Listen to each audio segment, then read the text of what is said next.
You're looking down at Whistler Village, which was the site of the 2010 Winter Olympic Games. Just a short 2-hour drive from Vancouver on the Sea to Sky Highway, and you've arrived at your bucket list destination.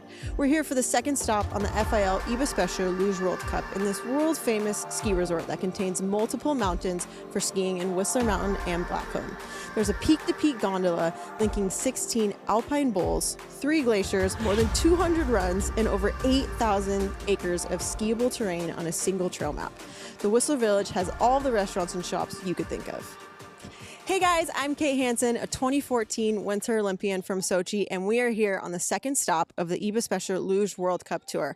We're here starting in Whistler, and we've got the village right behind us, but over here is the Olympic Medals Plaza. And get this, they had over 200 medal ceremonies here during the Olympics. It's insane. Now we're gonna walk through this village. We're gonna take a cute look at this place because it's stunning and it's incredible. But before they do that, you need to know that the FIL started their opening weekend last week in Innsbruck, Austria. Here's a look at how it all went down. A brand new season on the EBERSPÄCHER Luge World Cup opening this year, as it does so many seasons outside of Innsbruck, Austria, at the great track in Eagles. It was a memorable weekend for the home country of Austria. This is men's doubles, and the team of 2 former singles sliders, Yannick Müller and Armin Frausche, took the lead, moving up from 7th place. Now in second after the first run, a young Austrian team, Gott and Schoff, looking for their first ever World Cup victory. They needed to be perfect. They were perfect. As they crossed the finish line, 800ths ahead of their teammates. It was Austria 1 and 2, Germany 3 and 4, but 1 sled remained. The Olympic bronze medalists and several-time World Cup winners, Stoy and Kola, dominated the World Cup the last time it was held here on their home track. Stoy has come back from several injuries, and they are certainly among the best in the world week in and week out, but this was week out of sorts as they fell behind Gott and Schoffs. All the same, there was plenty to cheer about in Innsbruck as Austria swept the podium 1, 2, and 3. Moving on now to the men's singles competition, and if you think 1, 2, 3 is good, how about 1, 2, 3, 4? That was the situation with Wolfie Kindl leading the way. Kindl, a 2-time world champion back in 2017 on this track. Hot off an Olympic bronze medal in his last international race. Kindl crosses, holding up the number 1 as he led the way. Then it was Jonas Müller. Müller, also a World Cup winner on this home track of his several seasons ago. Big crowd on hand to celebrate out of the Kreisel. And then when he negotiated through 8 and 9 and down to the lower labyrinth and across the finish, it was not enough as Müller falls just behind Wolfgang Kindl. Austria guaranteed the podium at this point, but who would be the winner? Nico Gleicher. He's played second fiddle to his brother, the Olympic champion David Gleicher, but Nico did win a World Cup race 2 seasons ago. He was solid all last year. Could he make his way to the top of the podium? Yes, he does. 139.283 in front of his brother, in front of his parents, Gerhard and Sabine, cheering in the stands. And Wolfgang Kindl on the podium will hold up 4 fingers to represent a 1, 2, 3, 4 Austria domination.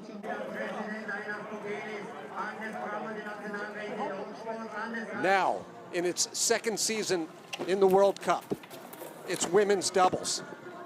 First year that the women's doubles are competing alongside their counterparts, the men and the singles competition at the main World Cup site.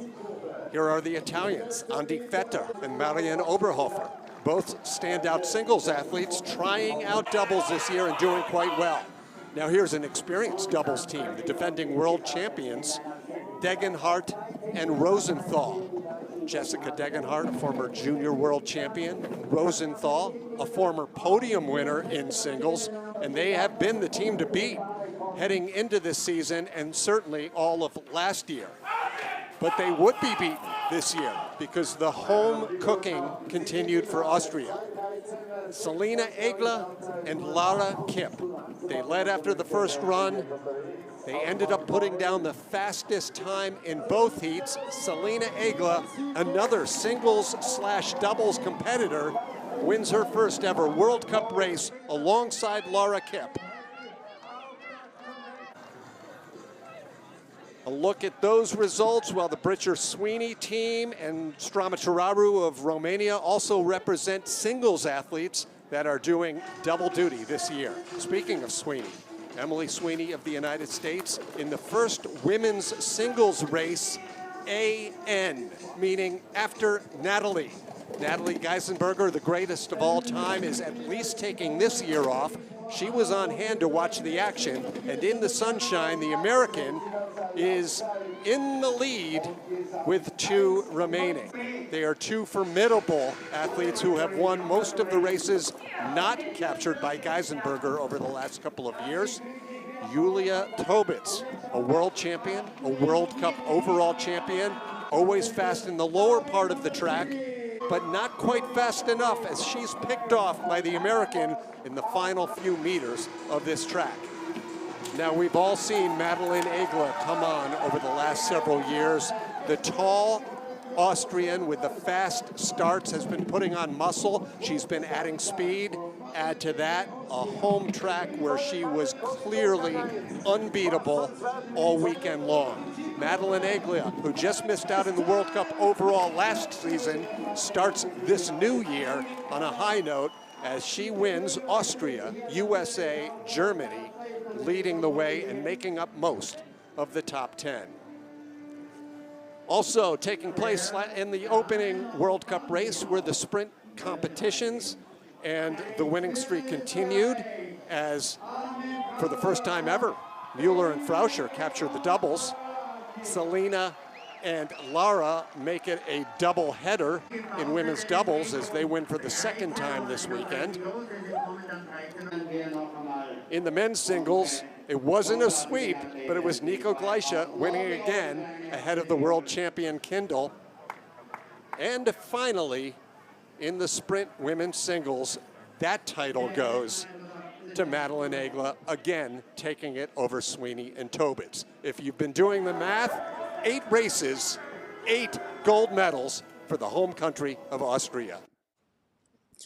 Athletes love coming to Whistler. It's one of the most popular destinations on the circuit. I mean, you can see why. We're in the village. There's so many restaurants. There's so many shops. And they even know that there's a big race happening this weekend. We're seeing a lot of Luge love, letting people know that there's an event going on this weekend. Now, we asked some of the athletes, what is it like to be back in Whistler? And here's what they said.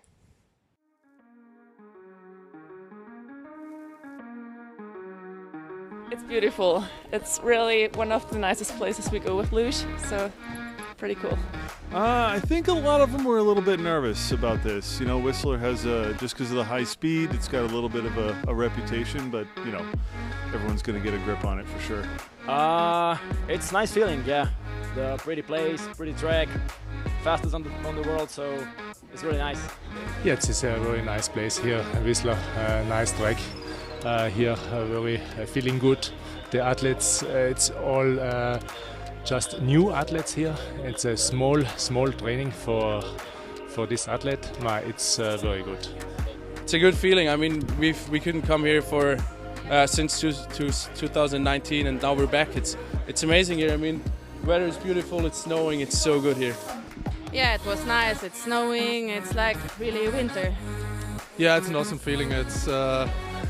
It's great here. The nature is awesome, and I have to learn a little bit more of the track, but it's great to be back. I mean, they're all stoked. It's so much fun. It's a fast track and beautiful place. I mean, it's dumping snow right now, which isn't great for the track itself, but hopefully they can keep it clean and we can have some good racing.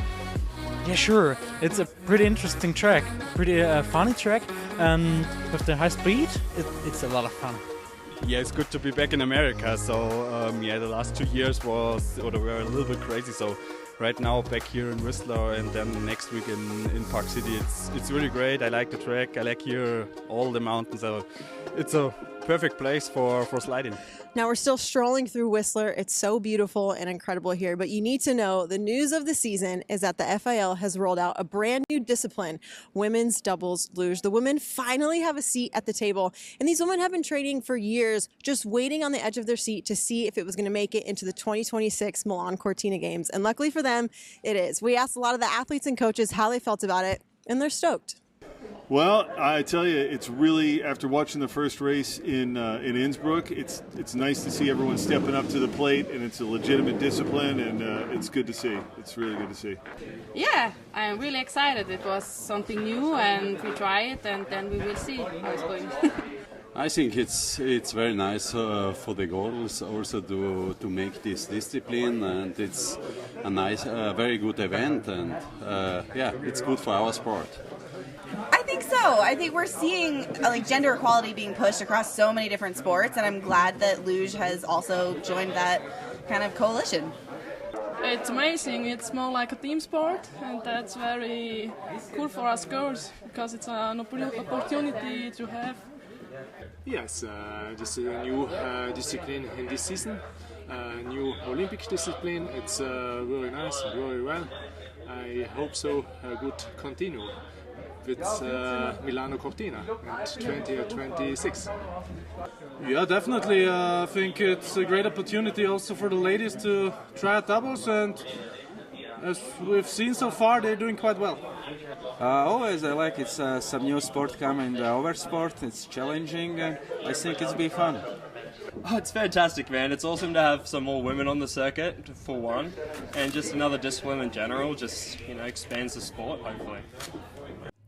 I was talking to a few of the athletes once we came to Whistler, and they were talking about how it's so nice to be back in Whistler. Because of COVID, the athletes haven't been able to come to North America. In fact, the last race that was here, I believe, was November of 2019. And some of the athletes that you're going to see this weekend, this is their first time at the track.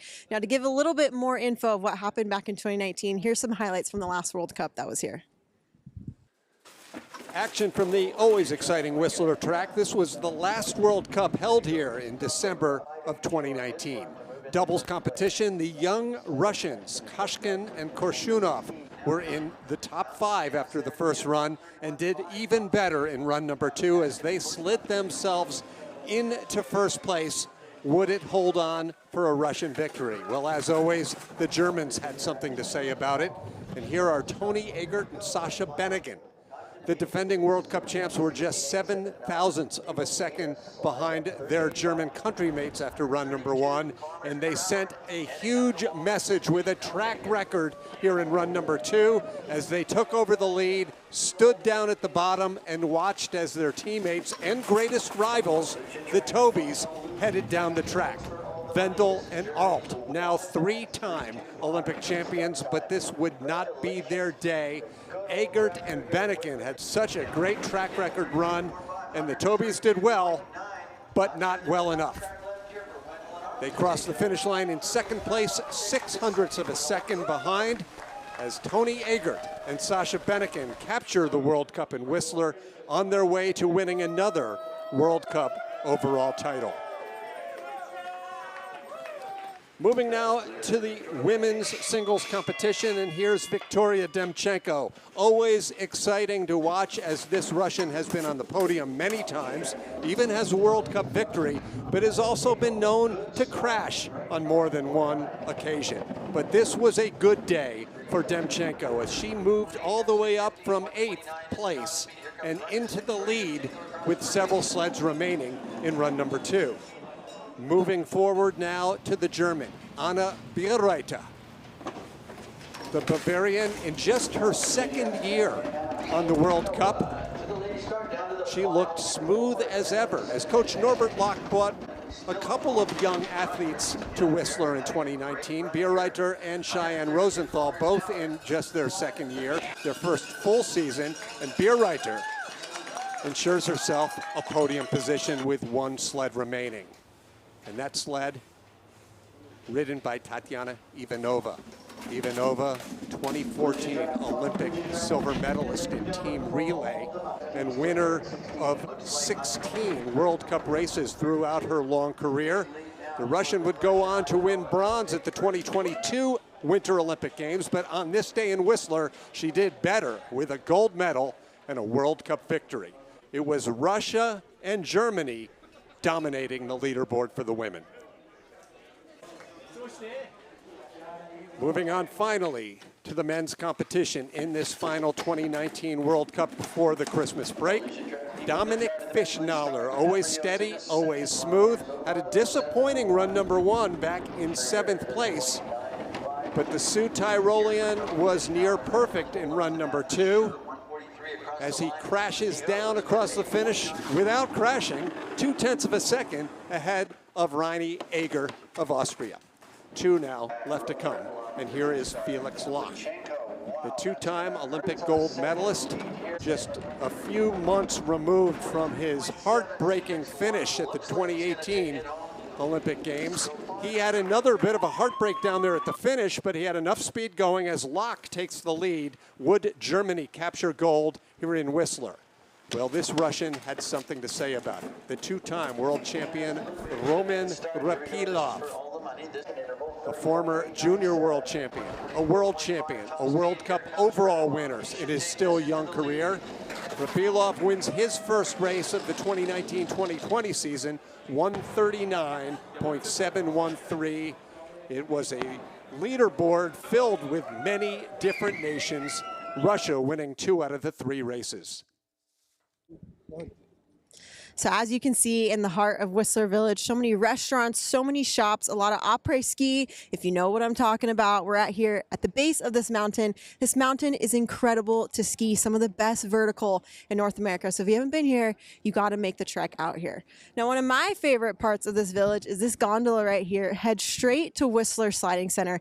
If you don't know about this track, you should know. It's one of the fastest in the world, so fast that I actually broke my back here one time many years ago. Also why I'm in front of the camera now instead of on a sled. But if you want to know more about it, we have a brand new segment with this studio show called Tracks of the World. And someone to tell you a little bit more about it, he's more qualified than I am to tell you about it. It's 2018 silver medalist Chris Masder. Welcome to Whistler, Canada, home of the 2010 Winter Olympic track and one of the fastest luge tracks in all of the world. To make it to the bottom with a winning time, you need a really strong start to carry you through the flat upper sections of the track and perfect aerodynamic position to cut through the air when you're going 80 miles per hour. The key to this track is the 11-12-13 combination. And when we first came here, Curve 13 was known as 50-50 because only half of the athletes were making it through. Once you're through that section, it feels like you're being shot out of a cannon, and you have Curve 16 Thunderbird to catch you. When you make it into this curve right, it feels like you're banking really hard in a jet, but done wrong, it feels like you're hitting a wall. When you make it to the bottom with really clean lines, this track is so much fun.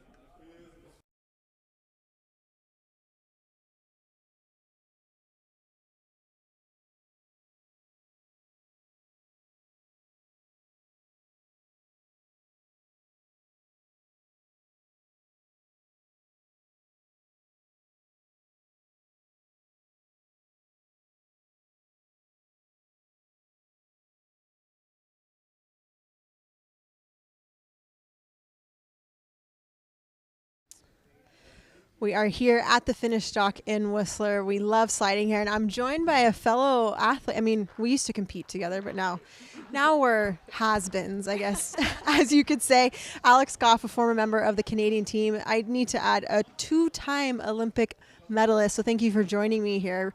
Really quick, get me in the mind of race prep. Like before a race, especially, you know, something that was considered your home track. What was it like for you to be racing on this track?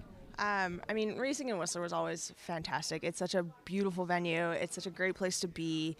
And then getting ready for a race, you're up at the start, you're warming up, you know, doing your visualizations or walking the track, and then sort of just getting ready, getting your mind in the right place and focusing. And I always loved just when you finally got to the up next, set your sled down, and everything else just falls away. So it's just you on your sled and the track, and you get a pretty spectacular view sometimes when it's not snowing.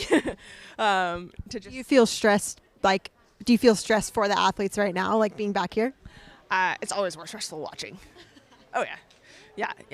You have no control over what's happening, and you just want them to do so well. And whether it's the Canadians, who are an incredible young group of athletes, or some of my former competitors that are still going. It's fun to watch them, but it is definitely more stressful watching. It's almost like when you're watching the run come down, you're like doing a mind run with them, and you're like, oh, you missed that, or that was a hard one. What did you love sliding in Whistler? Absolutely. What was your favorite part about it? It's such a fun track to slide. The start here now is a little lower than it was initially, but it's a great fun, a great track. It's super fun to slide on. I love going up and training from men's start, but just the speed, it is so fun. How fast do you go from men's start? Which, let's clarify, the men are going from women's start down, and men's start is the top of the track, correct? Clarifying for viewers that are watching. So men go into corner 4, and women go into corner 7. In just team training, we would go up and train from men's start, and which is a baller move. Okay, this is it. You don't just casually bomb it from the top. But anyway, sorry. But also a track I've had hundreds and hundreds and hundreds of runs on. So, could do it with my eyes closed backwards. But it's just, you hit about 140-ish kilometers an hour. You get the same. That's insane. It's insane. Yeah. Park City, the top of the track. The top of the track is a lot, but I mean, just to touch with you, your teammate is here commentating for us. So we're actually going to throw it down to Tristan and John Morgan. You're here calling the race for us. Where are you guys at? Hey, thanks very much, Kate. Tristan Walker, 2018 silver medalist in the team relay with Alex Goff, and his first time doing commentary with us. Tristan, welcome. What do you think about the race today? How many people you see in there that you recognize? Well, thank you very much for having me. It's exciting to still be here, even though I'm not participating. And it's interesting looking at this list. Every year I see these lists, and I particularly looking at the year of birth and noticing the number of athletes here that were born after I started the sport. So it's definitely a bunch of new faces, new athletes. There's always that turnover in the first year after the Olympics. So it's going to be really exciting to see a bunch of the next generation coming up and showing what they got on the hill here. And plus, a lot of these people haven't been here because we've had that 2-year hiatus because of the pandemic. And what's it like with any of the Europeans you've seen here? You think they're afraid of this track? Do you like this track? The title card of Whistler is the speed. It's the fastest track in the world, and that can be intimidating. It is. It's definitely the first thing that pops into anyone's head. That when you mention Whistler is that it's the fastest track in the world. So I think definitely there's a element of intimidation to it, but there's also the secret to Whistler is just being smooth. More so than any other track in the world is just doing as little as you possibly can to get the track down the hill, and that's going to help out for sure. Well, it's going to be an interesting race. A little snow out there. Good crowd on hand. Kate, back to you. Yeah, the snow is beautiful. It was dumping earlier yesterday, but now it's just a nice, pretty flutter. But we're getting ready for this race. The men will be up. We're here at the finish. It's been a long 2 years to be back in Whistler, so everyone just sit tight. The men will be coming down at what she just said, pretty close to 140 kilometers an hour. So here we go. Let's switch on over to, I guess you're switching over to the live feed now. It's been so fun with the FIL Live Studio. Thanks for joining us.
Welcome to the FIL studio live, the first time that we've done this for any World Cup. So we're so happy to be here in Whistler because this is just fun. We just love Whistler. Everybody loves coming to Whistler. It's such a long season. So to be able to come to an area where there's a ski resort, it's so beautiful, and the track is just, it's a lot. It's very fast and gnarly, if I could say it in my own verbiage. But we just saw a great first run from the men's competition. We saw some track records, which to break a track record, it's not something that you see every race. It's kind of a big deal. And so it just kind of goes to speak, the track crew is incredible. The ice is hard and it's fast, and it's also just really cold here. So weather plays a lot into the track conditions and how it goes. But we had our commentators, John and Tristan Walker. They commentated a great show for us.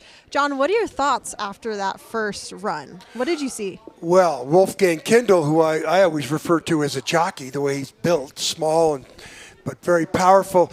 To me, he had the best run until the last, come out of the finish curve going uphill, and I'm sure you saw it too, Tristan. If he didn't hit that wall, I think he would have been the leader. Absolutely. We're only looking at 0.03 of a second difference between Felix Locke and Wolfgang Kindl. So it should be really close if Kindl can get out of 16. If he has the exact same run and can get a nice clean shot up out of 16, he's going to make it maybe make it difficult for Felix there, because I didn't see much in Felix's run that he could have done better. Yeah, and the big difference was Kindl was 600ths behind at the start for Locke, and he was the slowest starter, the 10th best start of the top 4 guys. Tucker West was in 4th, really close to have a chance to a medal. He's about 600ths out of that podium, but the Kindl didn't have the great start. He didn't have the great finish, but he's only a couple hundredths out. Yeah, it just goes to show the sliding skill. It's possible to make up for deficiencies on the start, and you see there from a 10th place and deficiencies. It's still a 10th place start is still a strong start, but to be able to be starting at 10th place and then clawing your way up to almost in the lead it just goes to show that it's not. No one's really a one-trick pony with the sport of luge. You can be a fast starter and lose it down the track, which is often what I did in my career. But there's many ways to the podium for sure. So our Kate up at the top of the track. Kate, she's had a little experience on this track. Kate, you had a few accidents.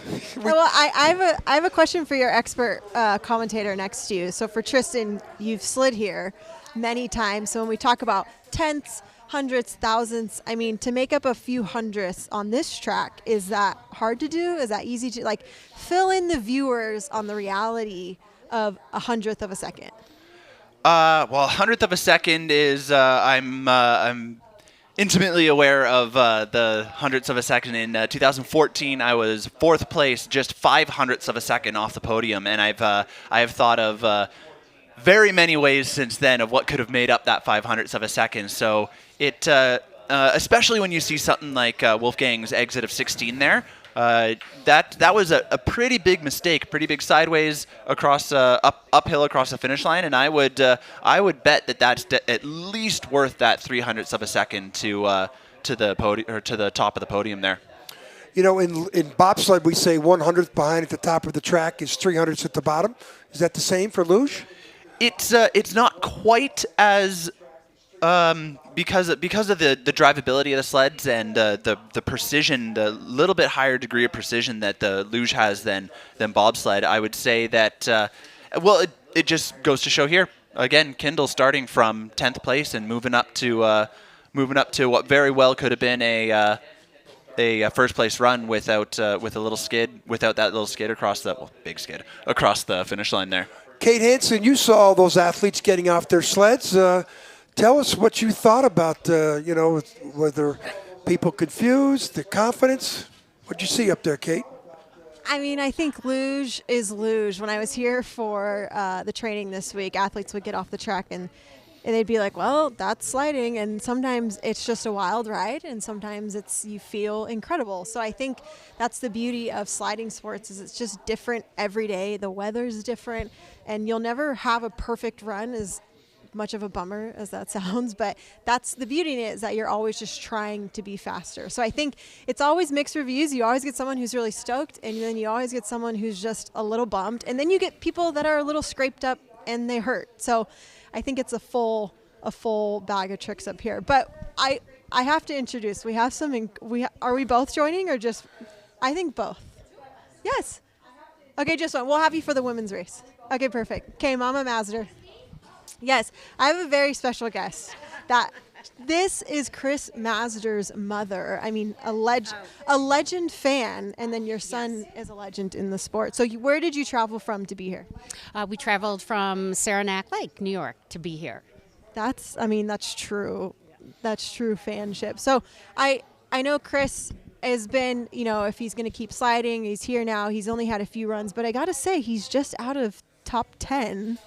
That's so exciting. He loves being here. He loves to slide here, and we love to cheer him on. It's as a mom, I just love to see him doing something that really he enjoys. So I need to ask, how did we get into this whole mess? Like, how are we here together on this finish deck? How did Chris get into this? Okay, so yeah, we're here we've got times.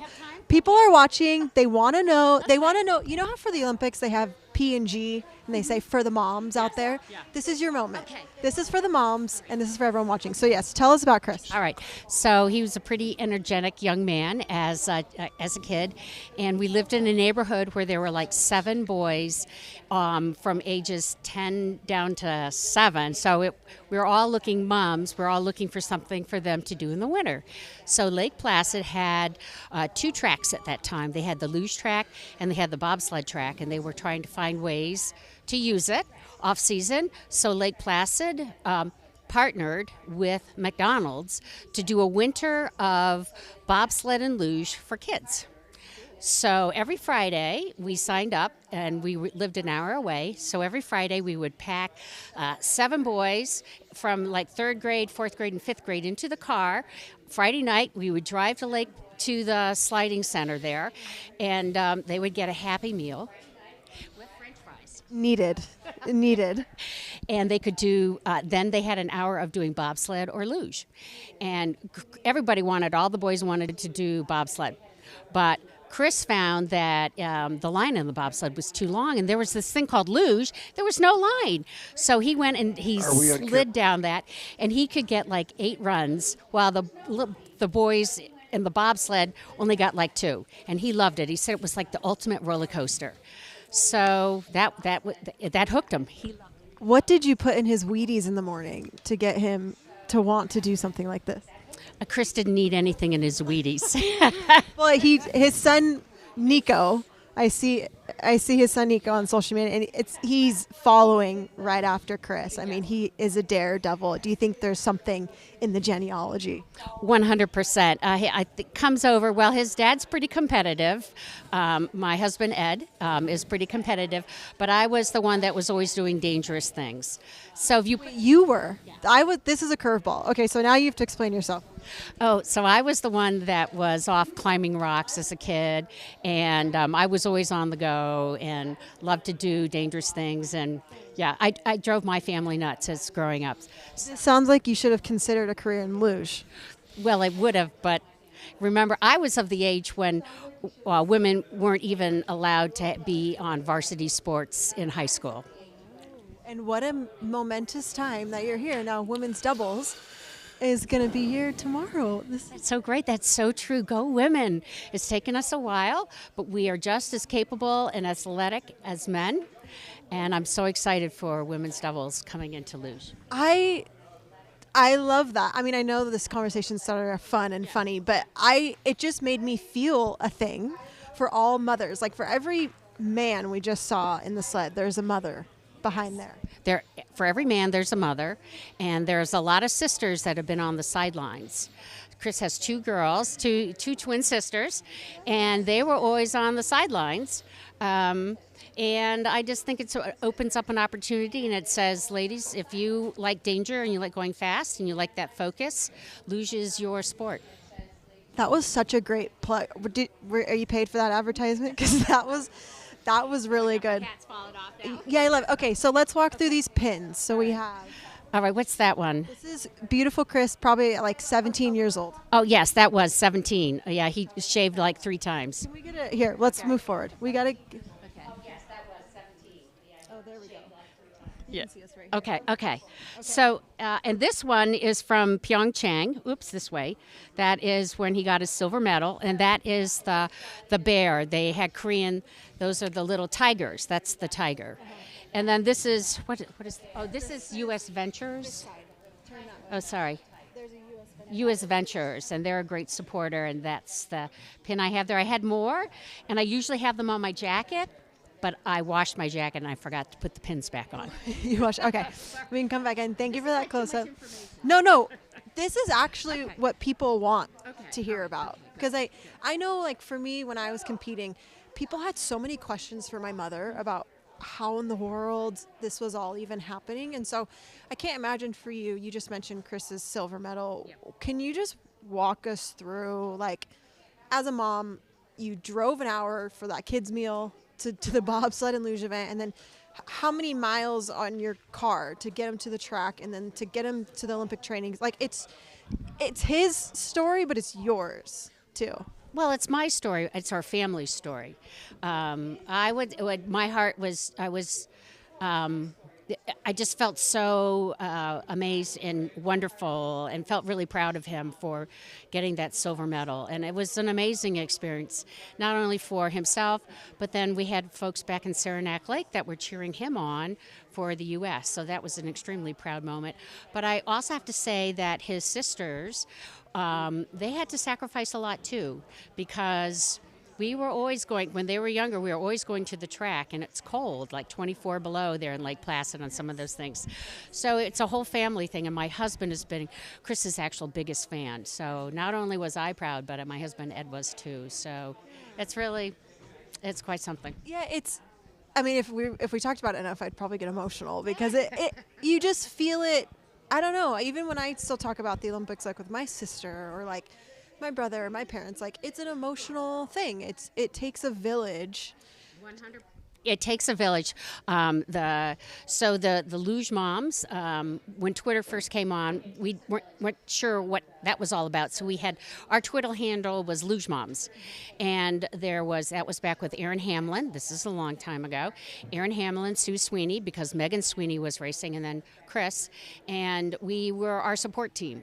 We, in the good times and the bad, and there were quite a few bad times in the sport of luge. It's, time to a thousandth of a second, and so we all supported each other and kept ourselves going.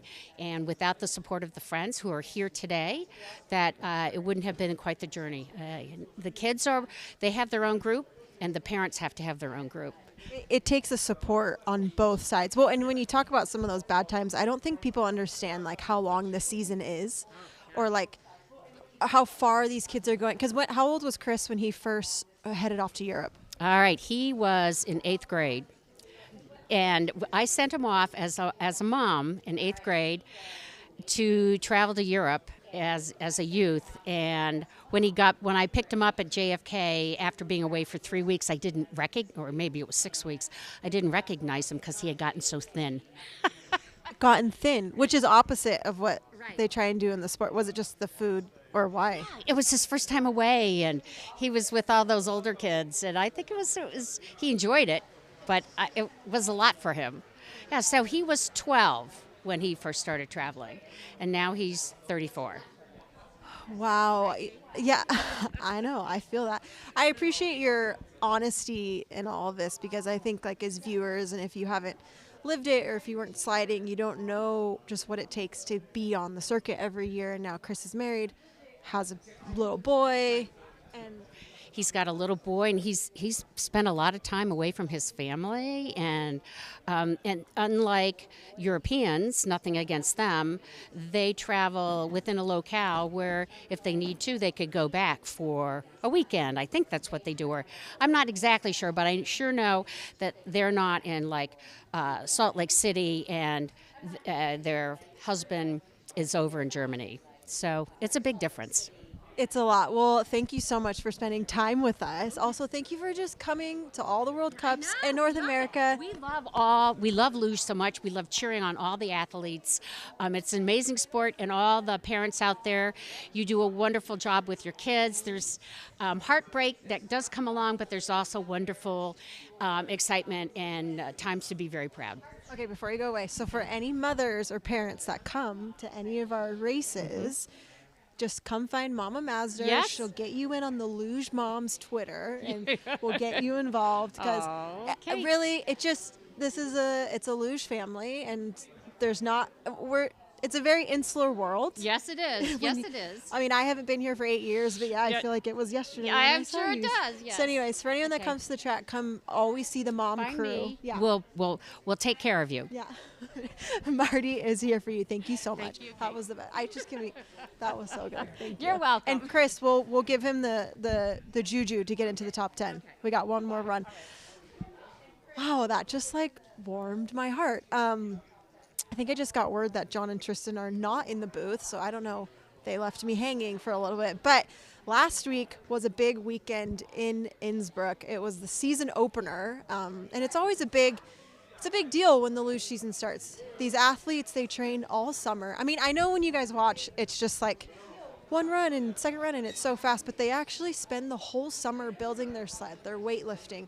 They're trying to put on as much weight as possible. So that season opener is a big one. So the last week, it was in Eagles, Austria. A lot of the athletes are familiar with the track, but it was a blowout from the Austrian team. It's never been done before. We've never seen anything like it, so I don't know. I mean, the Austrians found the speed secrets at that track, but here are some of the highlights in case you missed it. A brand new season on the EBERSPÄCHER Luge World Cup opening this year, as it does so many seasons outside of Innsbruck, Austria, at the great track in Eagles. It was a memorable weekend for the home country of Austria. This is men's doubles, and the team of two former singles sliders, Yannick Müller and Armin Frausche, took the lead, moving up from 7th place. Now in second after the first run, a young Austrian team, Gott and Schoff, looking for their first ever World Cup victory. They needed to be perfect. They were perfect. As they crossed the finish line, 800ths ahead of their teammates. It was Austria 1 and 2, Germany 3 and 4, but one sled remained. The Olympic bronze medalists and several-time World Cup winners, Stoy and Kola, dominated the World Cup the last time it was held here on their home track. Stoy has come back from several injuries, and they are certainly among the best in the world week in and week out, but this was week out of sorts as they fell behind Gott and Schoffs. All the same, there was plenty to cheer about in Innsbruck as Austria swept the podium 1, 2, and 3. Moving on now to the men's singles competition, and if you think 1, 2, 3 is good, how about 1, 2, 3, 4? That was the situation with Wolfie Kindl leading the way. Kindl, a two-time world champion back in 2017 on this track. Hot off an Olympic bronze medal in his last international race. Kindl crosses, holding up the #1 as he led the way. Then it was Jonas Müller. Müller, also a World Cup winner on this home track of his several seasons ago. Big crowd on hand to celebrate out of the Kreisel. And then when he negotiated through 8 and 9 and down to the lower labyrinth and across the finish, it was not enough as Müller falls just behind Wolfgang Kindl. Austria guaranteed the podium at this point, but who would be the winner? Nico Gleicher. He's played second fiddle to his brother, the Olympic champion David Gleicher, but Nico did win a World Cup race 2 seasons ago. He was solid all last year. Could he make his way to the top of the podium? Yes, he does. 139.283 in front of his brother, in front of his parents, Gerhard and Sabine, cheering in the stands. And Wolfgang Kindl on the podium will hold up 4 fingers to represent a 1, 2, 3, 4 Austria domination.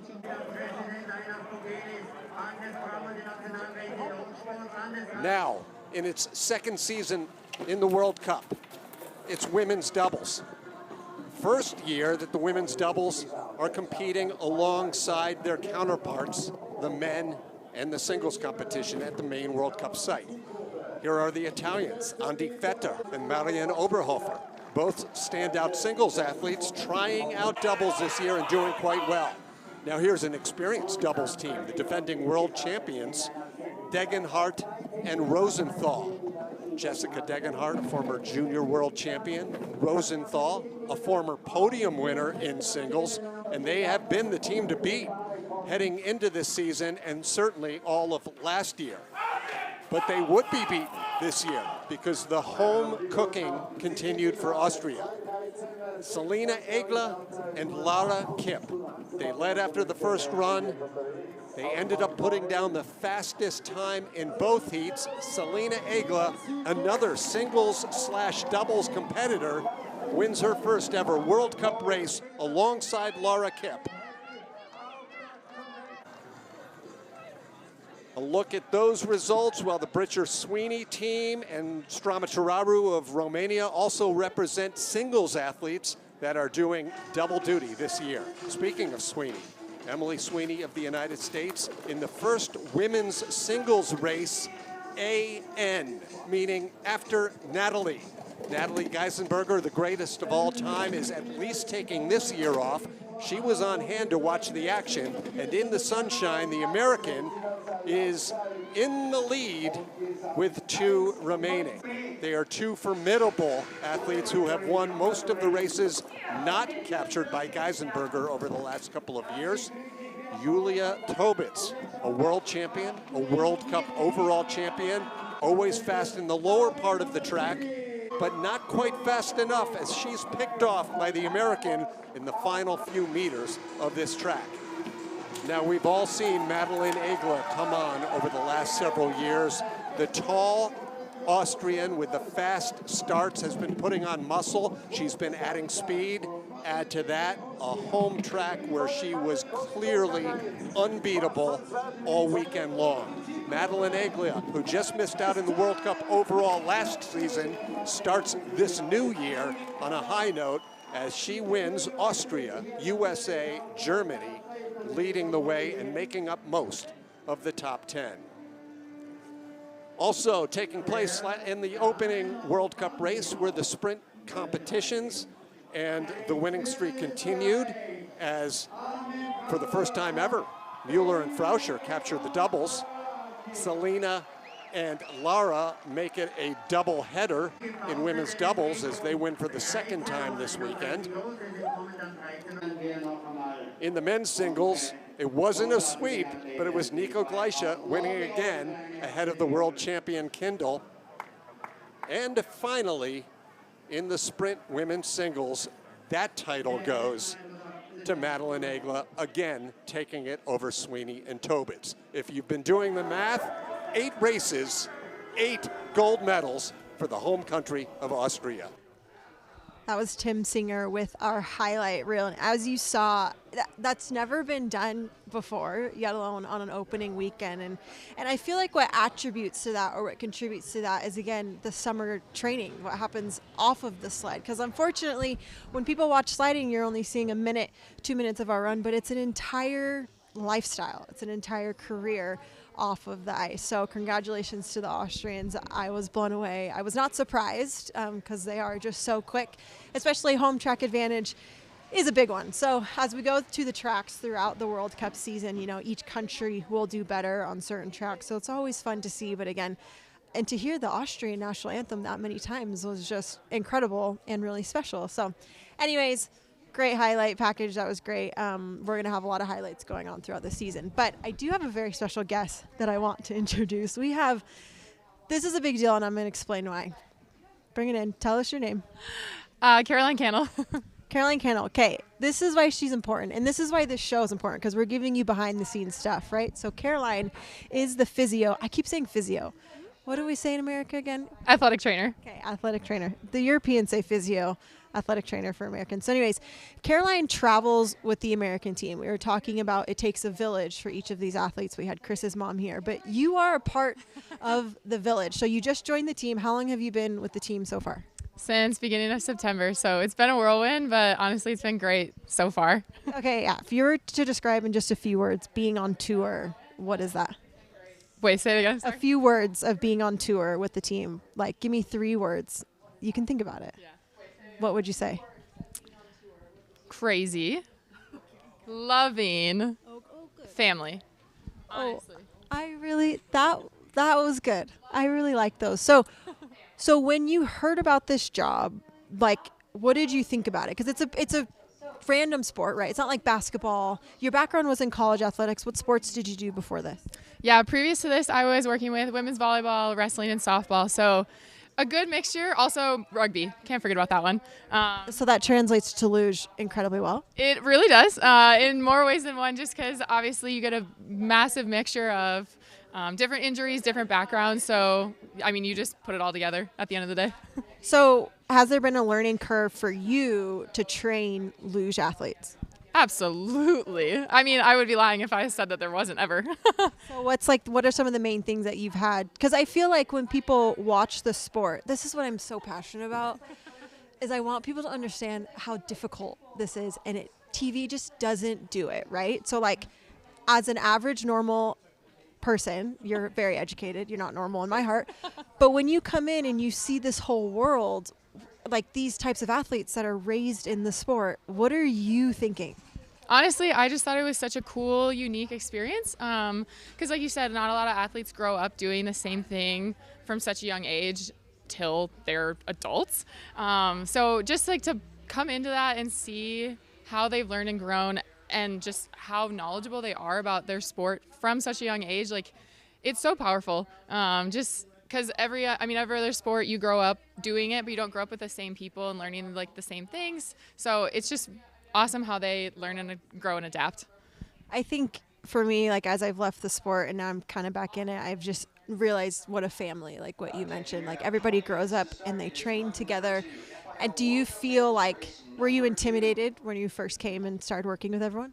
Absolutely. I mean, it's one of those that you come into that family dynamic and you're the newcomer. So it's like, where do I fit in? How do I adapt into this? But I mean, they all were so great, even from day one. You know, on my interview, everybody was like, wow, this is great. You know, just so welcoming, so warm. So it's really been a great experience. Really quick, what's the most popular injury that you have to work on for luge athletes? Shoulders and traps. Shoulders and traps. That would make the start. That would make sense. So for you, a typical day, are you working all day? Do you have breaks? I mean, you pretty much are facilitating. I mean, if you think about professional teams, they sometimes have multiple trainers, but you're facilitating everybody. Yeah, definitely. We build the breaks in for sure. Sometimes some days are more than others, but I mean, it's just like an average work day. So you just figure out the ebbs and flows as you go. And tell me about this glitter gang. I see this with the Americans. I love it. I think it's nice to have some personality on the tour. Who started this? Ashley Fark-Yorkson, as they like to say in Europe. I love it. She started it. She is the queen bee. I love it every single day. Like you said, it just puts the personality, puts the flair in there, and I think that's so important. Would you ever consider getting on a sled? Absolutely. Oh, you would? I was waiting for absolutely not. 100%. Actually, I already told them I would do it at the end of the season when I'm all knowledgeable and I can pull a faster start than Tucker West. Okay, that's saying something. He's got one of the fastest starts on the circuit. Okay, well, I'm going to hold you to that because I feel like it looks great when you're watching, but when you're the one in the sled. It's not easy. It's not easy. We'll pad you up pretty good. So when people start in the sport, they wear like elbow pads, they're wearing all the stuff. So we'll cushion you pretty good, so you'll be fine. Yes, absolutely. I'm going to need a bubble wrap from head to toe. Yes, we'll make film. We'll have some film, and then you can watch it. But anyways, thank you so much for joining us. Yes, thank you for having me on. It's so great. Thank you for healing all the athletes so they can come and compete and be on the World Cup tour. So anyways. Awesome. We'll see you later. We'll probably have you back on later because we just love hearing all the things. John, you're back in the studio, I hear. Were you taking a little break? Or are you getting prepped for the second run? Information that we've found, and I'm finding out now that Felix Locke has 49 World Cup. Felix Locke has 49 World Cup victories. That's the information we're finding out. So today, if he wins, he'll have his 50th World Cup victory. The record is Armin Zogler, who's got 58 World Cup records. But in his defense, there wasn't as many sprint and all the other newest sports that they have. 58 he has total, but Felix Locke, could be a 50th victory. That's quite a. You've seen Felix Locke in your career, right? I have. He's been a staple and definitely a legend in the sport. It's been cool to be around throughout his career, and he's passing me. I'm signing out, and he's still going. So it's pretty cool to see. Looking at Kindle. Now, Kindle's in second here. Kindle had, to me, the best run going until the finish straightaway. He was 600 slower at the start, only 3 at the bottom. Kendall keeps it clean. I think he's got a chance to catch Locke. But I look here, Kendall, we talked about his start time, which was 10th best start. As I look back at this race from 3 years ago, Kendall had the 23rd and 22nd best start. So obviously he's really improved his start game. Yeah, he's definitely put in a lot of work. We were saying earlier, I follow him on Instagram, and I can see a lot of the off-season training that he does over the summer. It's pretty unique. I don't think it's definitely not the way that I trained over the summer, but it clearly is showing results. So you see how far he's come, especially looking at this 22nd place starts, 23rd place starts, up to top 10s. It's especially for one of the older athletes usually goes the other way when athletes start to get up over that. I know I felt it getting up pushing over 30 years old. So it's really impressive to see him putting in the work in the off season to get those starts faster. Okay, that gives us. So we're doing our homework down here, Kate. So back to you. I think you got another guess for us. Yes, thank you for that homework. It's the stuff that I don't know, so that's super helpful. Also, it just makes sliding a lot more interesting just knowing the background of what's been going on. But I do have a special guest with us. This is Rhiannon Weiler. She is part of the inaugural women's doubles discipline. It's a major deal. So give us a little bit of background on, I just have so many questions for you, so I don't really know where to begin. But first, why don't you tell us, let's just start, where are you from and how did you get involved in this whole mess? So I'm from originally Whitesboro, New York, which is about central New York area. Basically, that's kind of the area where Olympic bronze medalist Erin Hamlin's from, and her mom actually works in the same school as my dad, and we have in the U.S. a recruitment program called the Slider Search. And her mom was like, you should really go and try out. You might be pretty good at it. And so she suggested that to my dad, and so that's kind of how I got involved. We went to that little Slider Search program.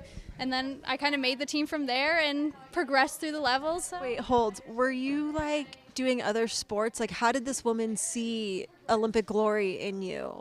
What was that? I had a background in gymnastics. I did gymnastics pretty much my whole life up until I was about 12, 13 years old. And so I had that kind of athletic ability there. And I do think that has been a big contributing factor to being good at luge so far. So. I did all their sports too, soccer, track, ice skating. I did everything, but gymnastics was my main sport.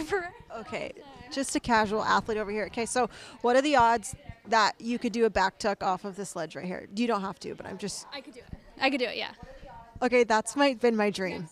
Another time I'll show you. Okay, another time when it's not icy right here. It's been my dream to be able to just pull a back tuck, so I'm in awe. That's a big deal. So, okay. Also, you just listed a bunch of sports, and I think that's an interesting part of sliding is people don't realize how difficult it is to get the sled down the track, and they assume that they're not very athletic athletes. So explain how all of that transfers into luge, because when viewers see this, they're just seeing that people are just laying down. The start is a huge, huge athletic component. You're using your whole upper body, your core, everything is being worked at the start. And then you think of also just the mental preparation that comes into it. It's such a mental sport as well.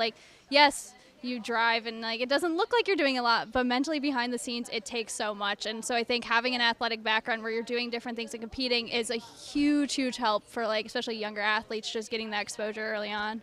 That's also one of the more frustrating parts is the better you are, the easier you make it look. So I remember when I was competing, I would come home and people would be like, are you even doing anything on the sled? And I just would be like, you want to fight? This is so difficult and hard to do. So tell me about doubles. How did you, because when you started, how old are you? I'm 20. Okay, 20. You have your whole life ahead of you. Don't worry. When you started sliding, how soon was it that you switched to doubles? And and it wasn't even a discipline then. So that was a major leap of faith to switch completely to. Can you walk me through that? So I did singles for about 1 year. So I pretty much was very new to the sport when it came out. And I think there was kind of rumors that women's doubles would be in the youth circuit. So I think they were kind of preparing. We actually had a coach sit us down. We made 3 teams. And so I was put with Maya right off the bat. And we had 2 other girls teams also at the time. And then we went to Park City, and it was all 3 teams, first time ever doing doubles. So we were all, I think I was about 15 at the time, Maya was 14, and so we went from actually the tourist start, which is in entrance of curve 11 there, so we were basically going so slow at the time, but I remember the two of us getting on the sled for the first time and just absolutely laughing the whole way down. It was such a weird thing. It is a weird thing to get into doubles. It's a little different than singles. I don't see anything really, but honestly, it was probably I didn't know at the time when we committed to doubles that it was even going to be included in the World Cup thing. We kind of were just like, this is fun, we want to do it. And so that's kind of been our main reason. It was fun when we started, and so we've been having fun since. And so I was asking you about training here in Whistler. So it's fun when you started. Has it been fun this week? This week has been a little bit of a challenge. Some little scary runs here and there, and I mean that it happens though. We're moving up to a new start. We don't have a lot of experience with the track, and you do have those times where it's not as fun. But I mean, you have another person to work it through. Like at the end of the day, we come back, we'll laugh about certain things. Like I mean, we have a video of us absolutely just eating it from this week, and it's funny to watch it back. It's good to have those things, and you know, if maybe this weekend isn't our best, we'll be back another time, and hopefully it'll be better. So all it is just learning, and it's exciting to learn new things, go to new places. So whatever it is, it is. You're a brave soul. So when you talk about crashing, where's your biggest ice burn currently? Right here. I have some orthoplast to protect me, but I do have a bruise right there. I do think also ice burn is one thing that you can't really convey through the camera. Can you give your best description of what it's like to have ice burn? It just hurts. It hurts when you have your shirt on. You can't wear long sleeves without it hurting. It just burns. It's not fun. It's kind of like when you let's get really graphic here because this is important. Let's give justice to the sport.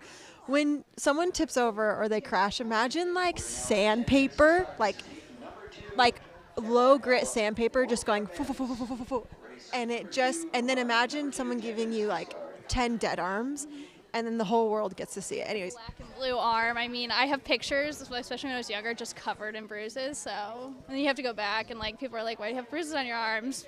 Yeah. Luge.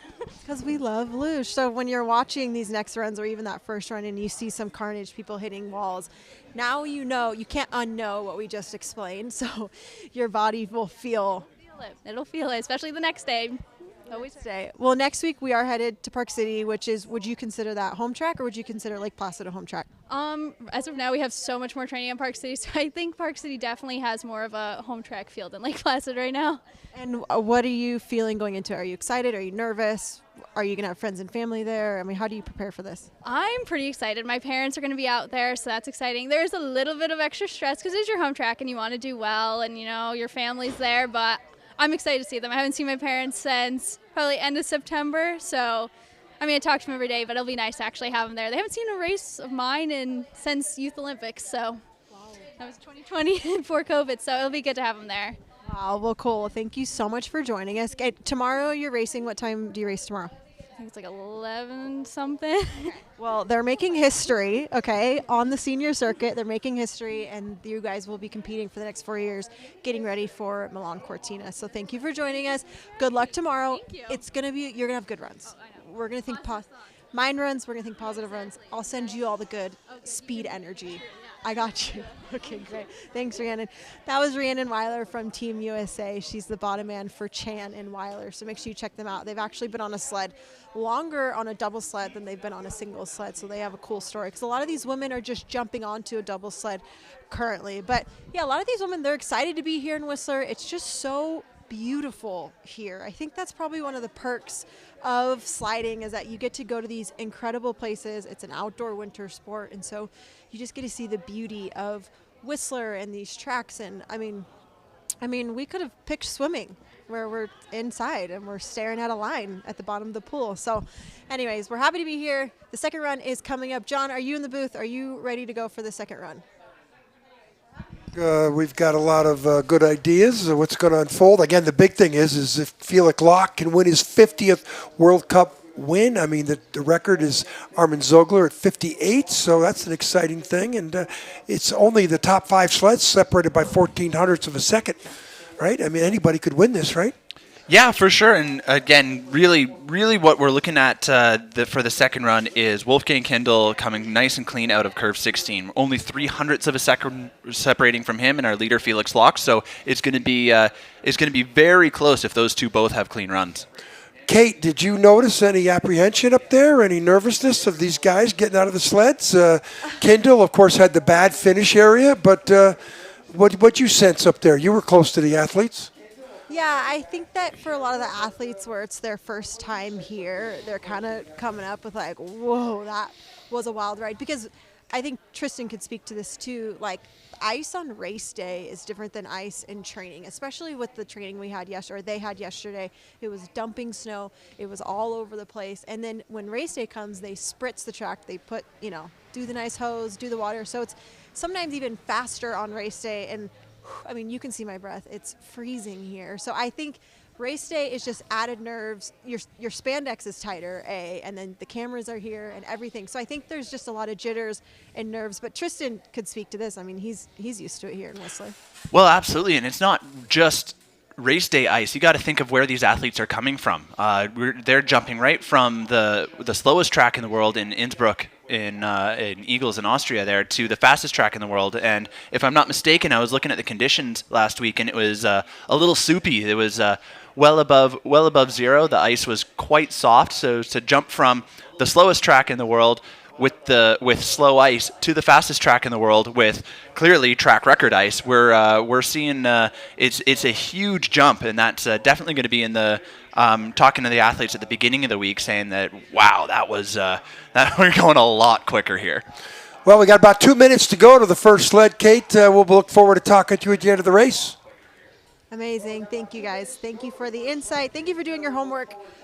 We love all the insight and what's going on with these races, and Felix could potentially pull out that 50th win. So it's been a lot of fun here with the FIL studio, but we've got races the whole weekend. So we'll be here. We're not going anywhere. We're going to be talking to everyone. We'll be talking to fans. So if any of you that are watching, if you're coming to any future World Cups, come find us, come talk to us. We want to get you live. We want to get all the behind the scenes of these Luge World Cups. So let's have a lot of fun. You're going to have to swap over to the next channel to watch this second run for the men's race, and we'll see if these guys can pull it out and have some clean runs. Thanks for joining us, guys.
Do you know what it's like to ride down a mountain at 150 kilometers an hour on a small sled? Check this out. These daredevils on ice are speed junkies who use precision instincts to get to the bottom of these alpine tracks first, then look for the clock to see if they've won the race. Once every 4 years, that race could be an Olympic gold medal, something that would change their lives forever. Luge is a French word for sled, and its origins are debated. The first recorded use of the term luge dates back to 1905 and derives from the Savoy-Swiss dialect of the French word luge, meaning small, coasting sled. A world governing body for the sport first surfaced in the mid-1930s.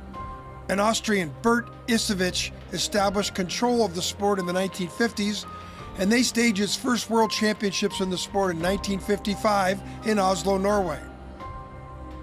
2 years later, in 1957, the Federation International Luge was formed at a meeting in Davos, Switzerland. It applied for Olympic inclusion and was granted that for the 1964 Games in Innsbruck. At those Innsbruck Winter Olympic Games, the first ever gold medal in luge went to the GDR's Austrian Enderlin. Luge was now an Olympic sport, and with competition comes heroes of the sport, and Germany has been home to most of those heroes. 8 different German doubles teams have won a total of 11 Olympic gold medals. German women have dominated luge more than any other country in any sport. Thanks to legends such as Steffi Walter-Martin, the Silkes, Kraushauer and Otto, and Natalie Geisenberger. The Deutsch Dames have won 33 out of 48 Olympic medals and once went over 11 years without losing any international races. For the men, Bavaria's Georg Hackl and his protege Felix Schlock have captured Olympic gold 5 times. Hackel's duels with Austrian Markus Prock may be the best rivalry in the history of the sport. But despite the Germans' amazing success, historians look elsewhere when talking about the greatest champion in the history of luge. Italy's Armin Zogler, the South Tyrolean, has won 10 World Cup overall titles, 6 World Championships, and 6 medals in 6 consecutive Olympics. A record for any winter or summer individual Olympic sport. The athletes in the sport of luge come from a very diverse background. It's hard to believe that there's an athlete from India competing in the sport of luge, but Shiva Keshavan has represented his country in 6 Winter Olympic Games. Josef Fendt won a silver medal for West Germany at the 1976 Games in Innsbruck and went on to become the second ever president of the Federation International Luge from 1994 through 2020. Some athletes have won medals in multiple Olympic sports. Gerda Weissensteiner of Italy won a gold medal at the 1994 Winter Olympics in Lillehammer and then went on to win a bronze medal in women's bob at the 2006 Winter Olympic Games in Torino. Susie Erdmann of Germany won a silver medal in Lillehammer, and then she also went on to win a women's bob bronze medal at the 2002 Winter Olympic Games in Salt Lake. The sport of luge has produced many family combinations who have won Olympic medals and world championships. The Neuner sisters from Austria, Doris and Angelika, won the gold and silver medal at the 1992 Winter Olympic Games in Albertville. The Tobias brothers of Germany, Wendell and Arlt, have won 4 Olympic gold medals in doubles and team at the 2014 and 18 Winter Olympic Games. Markus Prock of Austria was a dominant figure in the sport, winning 2 world championships and 3 Olympic medals, and now his young daughter Hannah competes. Albert Demchenko of Russia won 2 Olympic silver medals and now gets to coach his daughter Victoria, who won a bronze medal at the 2020 World Championships in Sochi. Armin Ziegler is considered one of the greatest of all time in luge, and now his daughter Nina is carrying on the family tradition. The Sick brothers of Latvia have won multiple Olympic and World Championship medals. The Linger brothers of Austria won 2 Olympic golds and 1 silver and multiple World Championship medals from 2002 through 2014. The Schiegel cousins of Austria won 6 World Championship medals, including 2 golds in 1996 and 97. There are 4 Uber brothers of Italy, and between them, they have won multiple gold and silver medals in doubles luge at Lillehammer in 1994, and their brother Gunter went on to a gold medal in Nagano in bobsledding. They all have won an individual world championship title in their careers. At the Olympic Games, only 4 nations have won gold medals in the sport of luge, including Germany, Italy, Austria, and Russia. But at the World Championships, there are multiple nations also on top of the podium. Norway won its gold medal in 1955 in Oslo as Anton Salvesen was the best in the world. Poland has won 4 World Championship titles. Jerry Wozniak won the World Championships twice in 1958 and again in 1961. And in 1970, Barbara Pichetta won in Königssee. And the doubles team of Jankowicz and Kujisa won the doubles title in Imst in 1963. Switzerland has won 2 luge golds at the World Championships. The first was at Girenbad in 1961 when Elizabeth Nagli walked away with the world title. And then again in 2016 when Martina Kocher won the inaugural sprint world title in Königssee, Germany. The USA has won 2 World Championship titles, with Wendell Suko winning in Calgary in 1993, and Erin Hamlin in Lake Placid in 2009, and she also added a sprint title in Innsbruck in 2017. Canada's only title was at Lake Placid in 1983, when Miroslav Zanik won the men's gold. There have been many technology advancements in the sport over the years, especially in the sleds. Luge racing has come a long way from the original sleds to the high-tech spaceships of today that use modern wind tunnels to find 1,000th of a second. This is a good example how far the sport has come since its inception. But there has also been some radical technology gimmicks over the years. One of the most famous were the coneheads of the 1976 Games. It was debuted by the West Germans, but after the Games was disallowed because of danger considerations. The tracks have also changed from the natural tracks of the first 3 Olympics, but the most important breakthrough was the artificially cooled track first built in Königssee, Germany in 1969. This changed the sport totally, and at the 1976 Games in Innsbruck, the first ever competition on these artificial tracks took place. 1977 marked the start of the World Cup, which is contested on most of the artificial tracks in the world, and once every decade, an appearance on the St. Moritz natural track. But separately, there is a natural track luge competition circuit, which provides a look into the past and the grassroots of the sport that has been around for generations. These pictures speak for themselves.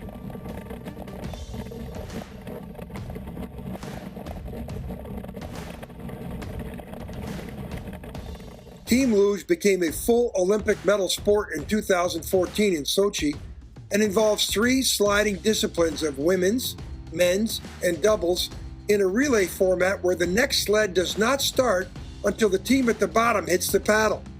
It has become a very popular TV sport.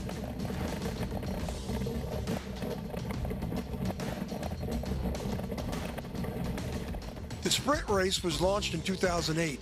Basically, the run does not start when the luger leaves the start house, and usually it is triggered 200 meters down the track, emphasizing more of the speed of the athlete and not the start. All 3 disciplines, men's, women's, and doubles, are competing in this sport. As of 2020, it is not an official Olympic sport.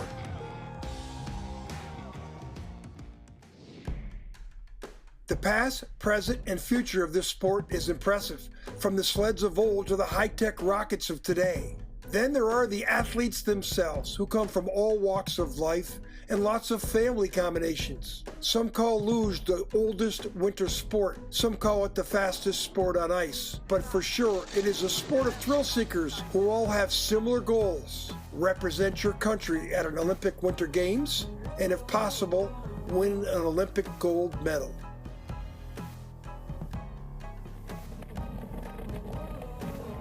For more information on the sport of luge, contact the FIL.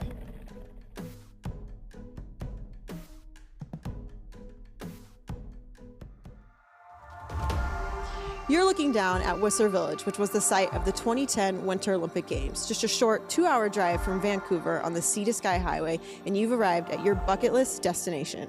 We're here for the second stop on the FIL EBERSPÄCHER Luge World Cup in this world-famous ski resort that contains multiple mountains for skiing in Whistler Mountain and Blackcomb. There's a peak-to-peak gondola linking 16 alpine bowls, 3 glaciers, more than 200 runs, and over 8,000 acres of skiable terrain on a single trail map. The Whistler Village has all the restaurants and shops you could think of. Hey guys, I'm Kate Hansen, a 2014 Winter Olympian from Sochi, and we are here on the second stop of the EBERSPÄCHER Luge World Cup Tour. We're here starting in Whistler, and we've got the village right behind us, but over here is the Olympic Medals Plaza, and get this, they had over 200 medal ceremonies here during the Olympics. It's insane. Now we're going to walk through this village, we're going to take a cute look at this place because it's stunning and it's incredible, but before they do that, you need to know that the FIL started their opening weekend last week in Innsbruck, Austria. Here's a look at how it all went down. A brand new season on the EBERSPÄCHER Luge World Cup opening this year, as it does so many seasons outside of Innsbruck, Austria, at the great track in Eagles. It was a memorable weekend for the home country of Austria. This is men's doubles, and the team of 2 former singles sliders, Yannick Müller and Armin Frausche, took the lead, moving up from 7th place. Now in second after the first run, a young Austrian team, Gott and Schoff, looking for their first ever World Cup victory. They needed to be perfect. They were perfect. As they crossed the finish line, 800ths ahead of their teammates, it was Austria 1 and 2, Germany 3 and 4, but 1 sled remained. The Olympic bronze medalists and several-time World Cup winners, Stoy and Kola, dominated the World Cup the last time it was held here on their home track. Stoy has come back from several injuries, and they are certainly among the best in the world week in and week out, but this was week out of sorts as they fell behind Gott and Schuffs. All the same, there was plenty to cheer about in Innsbruck as Austria swept the podium 1, 2, and 3. Moving on now to the men's singles competition, and if you think 1, 2, 3 is good, how about 1, 2, 3, 4? That was the situation with Wolfie Kindl leading the way. Kindl, a 2-time world champion back in 2017 on this track. Hot off an Olympic bronze medal in his last international race. Kindl crosses, holding up the number 1 as he led the way. Then it was Jonas Müller. Müller, also a World Cup winner on this home track of his several seasons ago. Big crowd on hand to celebrate out of the Kreisel. And then when he negotiated through 8 and 9 and down to the lower labyrinth and across the finish, it was not enough as Müller falls just behind Wolfgang Kindl. Austria guaranteed the podium at this point, but who would be the winner? Nico Gleicher. He's played second fiddle to his brother, the Olympic champion David Gleicher, but Nico did win a World Cup race 2 seasons ago. He was solid all last year. Could he make his way to the top of the podium? Yes, he does. 139.283 in front of his brother, in front of his parents, Gerhard and Sabine, cheering in the stands. And Wolfgang Kindl on the podium will hold up 4 fingers to represent a 1, 2, 3, 4 Austria domination.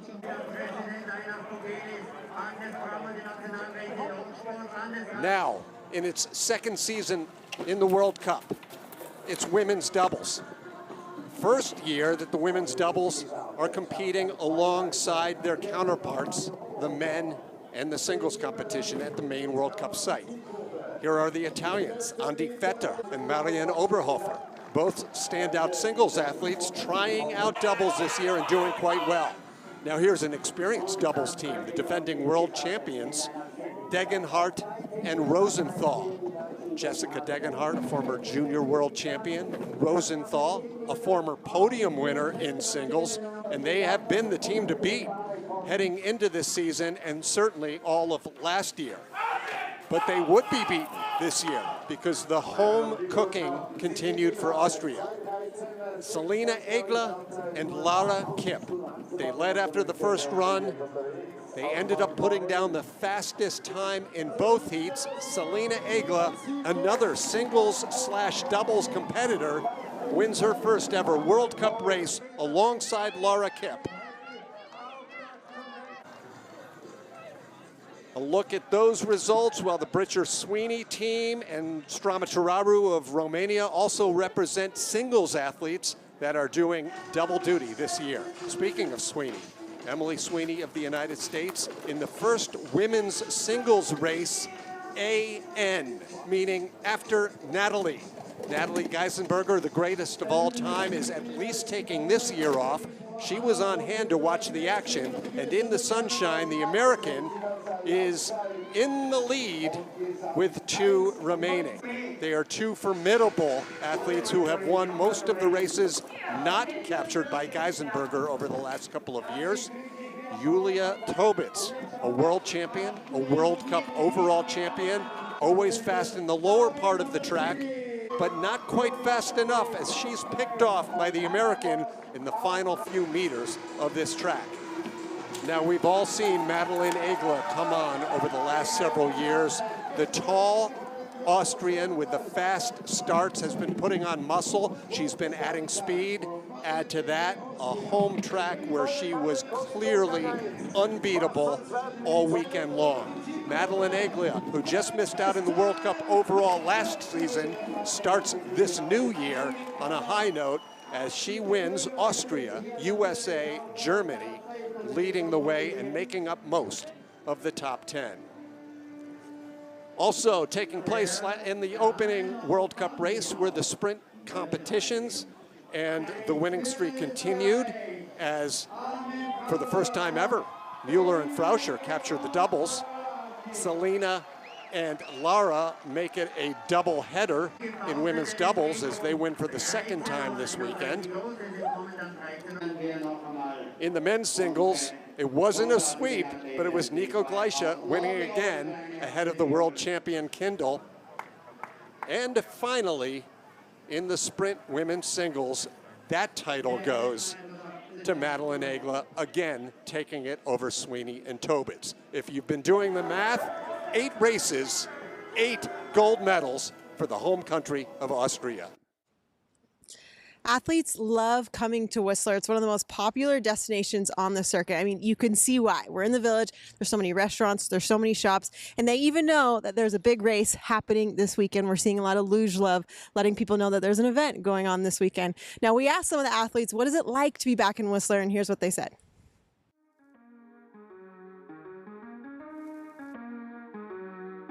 It's beautiful. It's really one of the nicest places we go with Luge, so pretty cool. I think a lot of them were a little bit nervous about this. You know, Whistler has, just because of the high speed, it's got a little bit of a reputation, but, you know, everyone's going to get a grip on it for sure. It's a nice feeling, yeah. The pretty place, pretty track, fastest on the world, so it's really nice. Yeah, it's a really nice place here, Whistler, nice track here. Very feeling good. The athletes, it's all just new athletes here. It's a small training for this athlete. It's very good. It's a good feeling. I mean, we couldn't come here for since 2019, and now we're back. It's amazing here. I mean, weather is beautiful. It's snowing. It's so good here. Yeah, it was nice. It's snowing. It's like really winter. Yeah, it's an awesome feeling.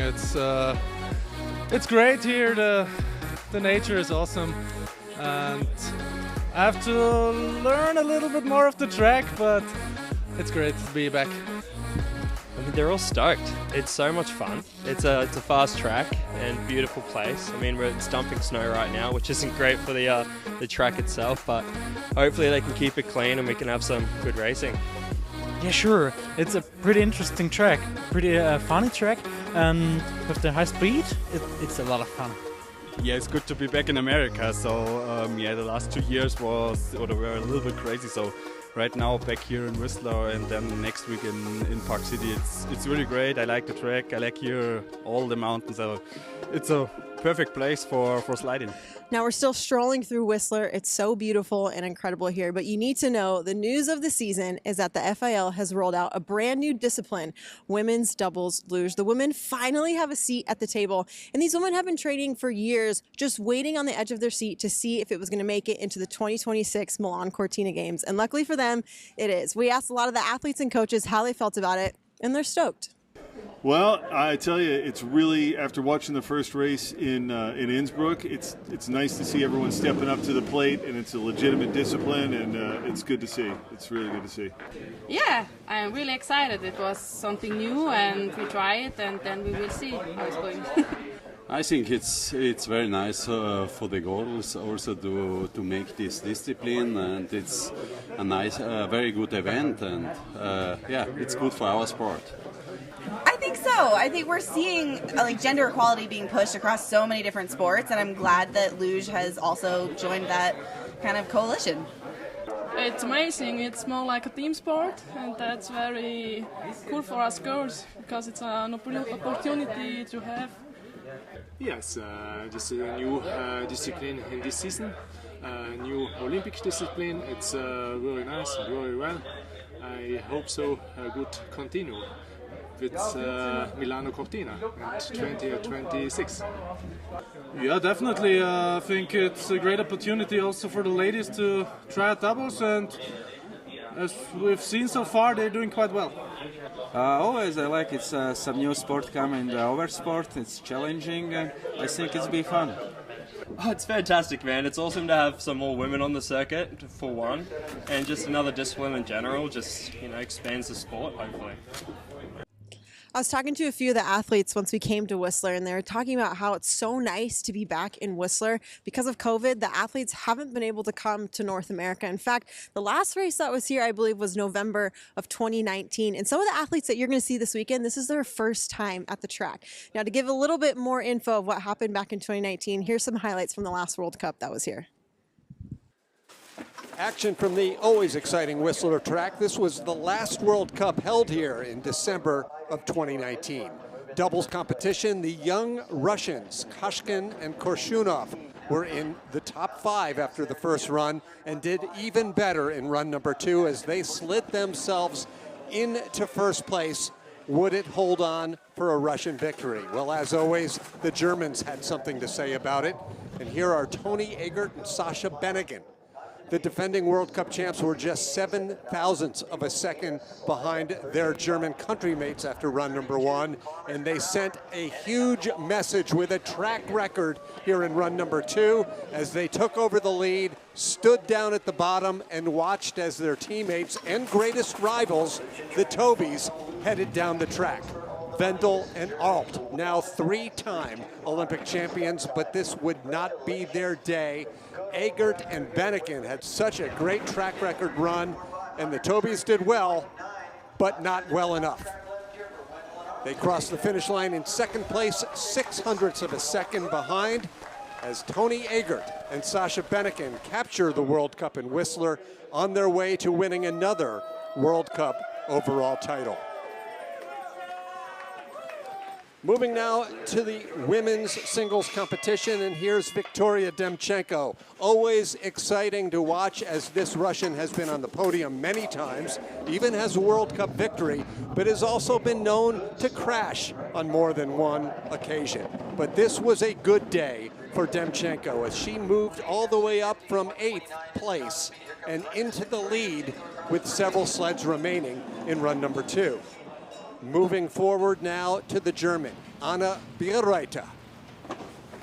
The Bavarian, in just her second year on the World Cup, she looked smooth as ever, as Coach Norbert Locke brought a couple of young athletes to Whistler in 2019, Bierreiter and Cheyenne Rosenthal, both in just their second year, their first full season, and Bierreiter ensures herself a podium position with one sled remaining.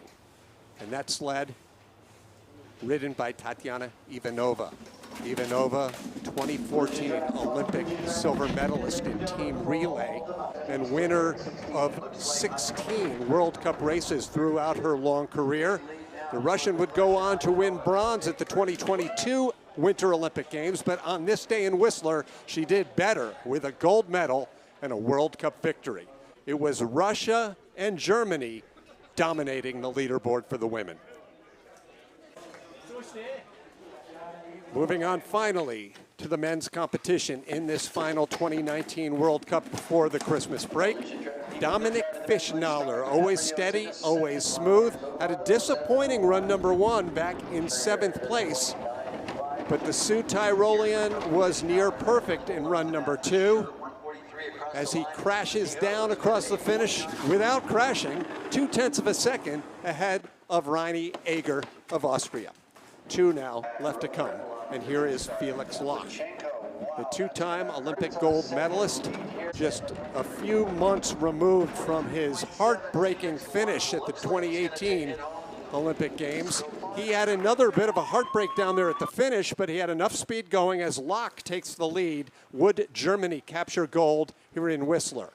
Well, this Russian had something to say about it. The 2-time world champion, Roman Rapilov, a former junior world champion, a world champion, a World Cup overall winner in his still young career. Rapilov wins his first race of the 2019-2020 season, 139.713. It was a leaderboard filled with many different nations, Russia winning 2 out of the 3 races. So as you can see in the heart of Whistler Village, so many restaurants, so many shops, a lot of après-ski. If you know what I'm talking about, we're at here at the base of this mountain. This mountain is incredible to ski, some of the best vertical in North America. So if you haven't been here, you got to make the trek out here. Now, one of my favorite parts of this village is this gondola right here. Head straight to Whistler Sliding Center. If you don't know about this track, you should know. It's one of the fastest in the world, so fast that I actually broke my back here one time many years ago. Also why I'm in front of the camera now instead of on a sled. But if you want to know more about it, we have a brand new segment with the studio show called Tracks of the World. And someone to tell you a little bit more about it, he's more qualified than I am to tell you about it. It's 2018 silver medalist Chris Masder. Welcome to Whistler, Canada, home of the 2010 Winter Olympic track and one of the fastest luge tracks in all of the world. To make it to the bottom with a winning time, you need a really strong start to carry you through the flat upper sections of the track and perfect aerodynamic position to cut through the air when you're going 80 miles per hour. The key to this track is the 11-12-13 combination. And when we first came here, Curve 13 was known as 50-50 because only half of the athletes were making it through. Once you're through that section, it feels like you're being shot out of a cannon, and you have Curve 16 Thunderbird to catch you. When you make it into this curve right, it feels like you're banking really hard in a jet, but done wrong, it feels like you're hitting a wall. When you make it to the bottom with really clean lines, this track is so much fun.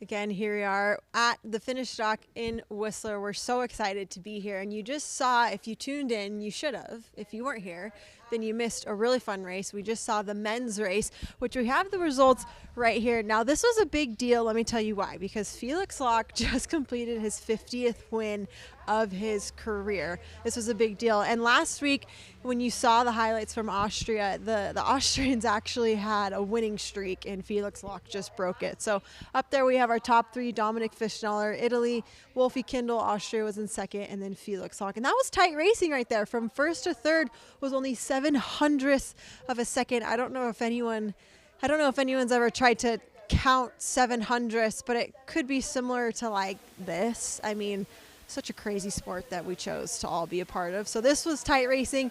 The women's race is also going to be tight racing. The men's race only had about 21 sleds. The women's discipline has 30 sleds. So it's going to be a lot of fun. It's going to be crazy. And for some of these women coming up, they've never been to this track before. We haven't been back here since 2019. COVID kind of messed everything up, as I'm sure you noticed. And so being back in Whistler, it's kind of been a crazy ride for some of these women during training.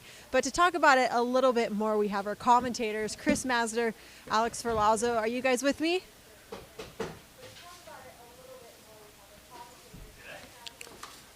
Hey, how's it going? I can't hear anything else besides me. Well, they're right there. Chris, I can hear you. If you can Alex hear me. is here. Well, if you guys can hear me, if you're there, I want to hear a little bit. So we're actually about to be on camera in like 20 seconds. Okay, So they're getting ready to go on camera. We're going to hear them go back and forth a little bit. They're trying to figure it out down in the commentary booth. If you could see the wiring and the cables getting this whole race put together. Well, we can't hear anything. These days, we're going to do a feature and showing you the TV truck of going into all this, but it's crazy. So here they are.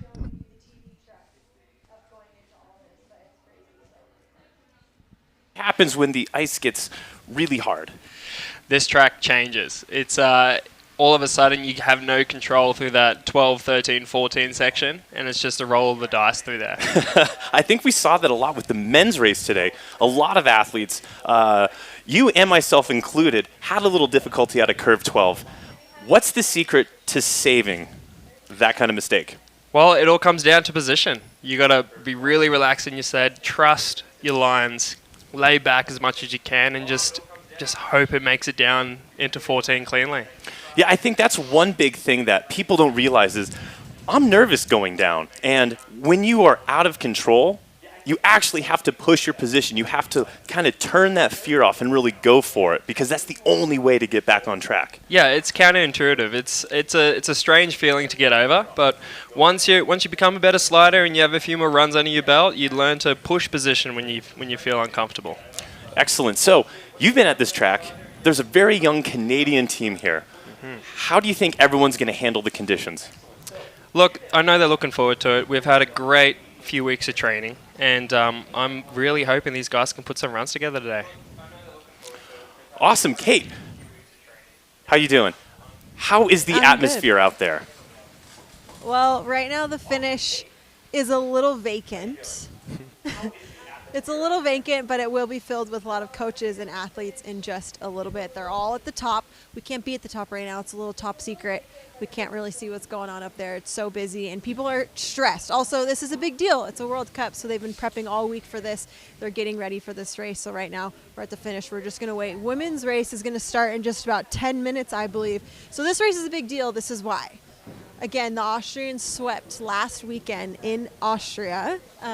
Madeline Egla, she took the gold last week. Emily Sweeney, the American, was in silver. And Sweeney's been doing pretty well here for training, but we're going to have to keep our eyes on Austria. But it's just going to be exciting. So everyone sit tight, get ready. It's going to be a lot of good racing. And after this women's race, we're going to be back tomorrow with our doubles program. So it's going to be a lot of fun. And then we're going to send it back to our commentators once we switch to the other feeds. Everyone just hang out, grab a coffee, and we'll be back with the racing. Excellent. Now, Kate, big question. In Austria, they dominated in Eagles. They're not on their home track anymore. So how do you feel that dynamic is going to change? Are other nations going to be able to challenge them? That's a good question. I love the animation I'm hearing on the other side. We're so happy to have you in the booth, Chris. I think that home track advantage is major. I think that, just to give reference, leading into these World Cups, most athletes, you only get about 6 runs to get ready for this World Cup. Whereas in preseason or postseason, you'll get like 6 runs a day. So to only have that small amount of training time, it plays such a big advantage to the home team. So we've got a few Canadians in the mix today. It's going to be a big deal. I know the Americans train here a lot. So to know every inch of the track in all the different ice conditions and the weather conditions, it's a major home track advantage. Chris, you know home track advantage. How do you slide in Placid? Yeah, in Lake Placid, I typically do really well because I have thousands of runs there, where these other competitors, when they come, they don't have that. Also, what was interesting this week, and you were a part of this, we had a big snowfall, which actually slowed down the track. So a lot of these athletes took almost half their runs on different conditions than what they're going to experience tonight. And I think that's going to be really crucial in how they attack. right? Like, because you were a part of that session. So how did that change racing for you? Yeah, well, I mean, actually, I want to answer the question with another question. Okay. When it is snowing and it's dumping, and then you get really fast ice connections. Oh, sorry, was Alex about to answer right there? Because I couldn't hear Alex. Yeah, I was.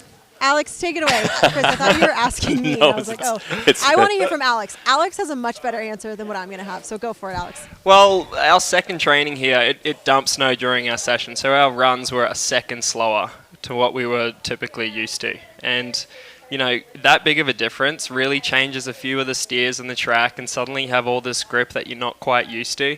For people that coming from Europe, that's a great thing. So all of a sudden they got all this grip and they can do a few things but it does take away from the home track advantage, since we were sliding in, -10, -15 Celsius conditions, leading up to this World Cup week. So hopefully these guys can adjust well to the warmer weather and put down some clunked runs. Absolutely. I think that's a big factor. Even though you're like, oh, 1 second, for most of the viewers at home, you don't realize that 1 second is a big deal.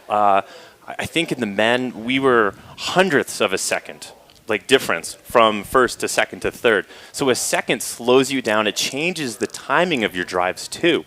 And that control is such an important element. And they might not have that tonight. They might not have the grip they had at their last training. So I think first run's going to be extremely interesting to see how these athletes handle the conditions. Yeah, and the sun's going down right now. It's getting colder. Yeah. It's about to get a little gnarly out there for sure. Yeah, I would say I'm glad our race was earlier, because I would have liked some hotter ice. I know, you've been training on this. And that's like part of that home track advantage is if you're comfortable like sliding around, and even though you're offline, you can stay comfortable in that. Yeah. That is so advantageous, where I'm sliding around and I get nervous and then I'm not in the flow, and then you make mistakes and you lose a couple spots. Yeah, you do. All like that in a blink of an eye. Yeah, especially down here. You're going so fast down here that you make a mistake and it's over. Yeah. Wait, I need to jump into this really quick. You guys said you were excited to race earlier. Why? Can you explain yourselves for the women? We're in a different place here, where Alex is like, man, I want it to be as cold as possible. Where I'm like, I'm okay that it was warm, because that means that I had grip.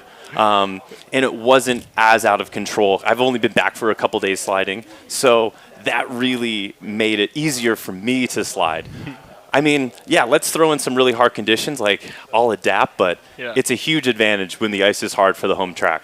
Yeah, you definitely want to make it as hard as possible for the opposition. I mean, it goes without saying, and it sounds wrong, but it's true. You want the track to be difficult for people that rock up here, so you have a bit of an advantage. Yeah. Well, that's why they call it home track advantage, home ice advantage. You know the track so much better.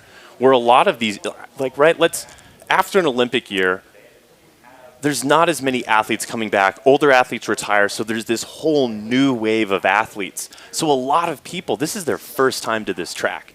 And every track in the world is so different, right? Like, it has a different flow, a different tempo. I like to think it's like a different dancing style, totally different. No, and that experience is so critical. So these younger athletes, they're being thrown into the fire tonight. They're really going to test what their skills are all about. Yeah. I feel like it's going to be a little bit, sorry to cut you off, Alex, if you were going to say something. I feel like it's a little bit like throwing the kids into the lion's den, but this is what the sport of luge is.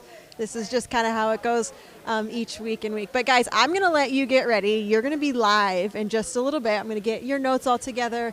You're going to be broadcasted across the world just like we are now, but we're going to wrap up this FIL studio show. It's been a lot of fun. This is our first day doing it, so I hope everyone is loving it like we are, but you're going to tune in to the women's race. It's just going off in a few minutes. It's going to be fun. So again, keep your eyes out for Americans, Germans, Austrian. I mean, everybody. This is going to be a crazy race because a lot of these women haven't been here.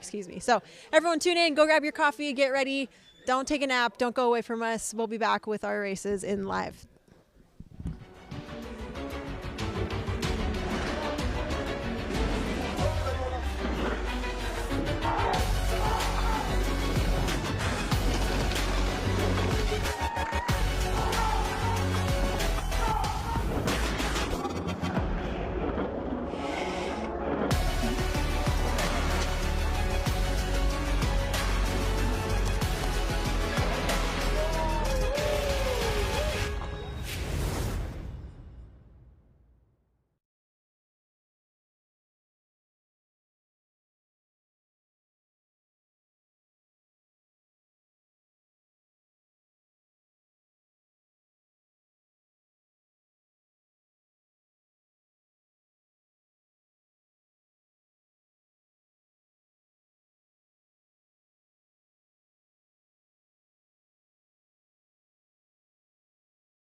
hoses off the side of the thing for you.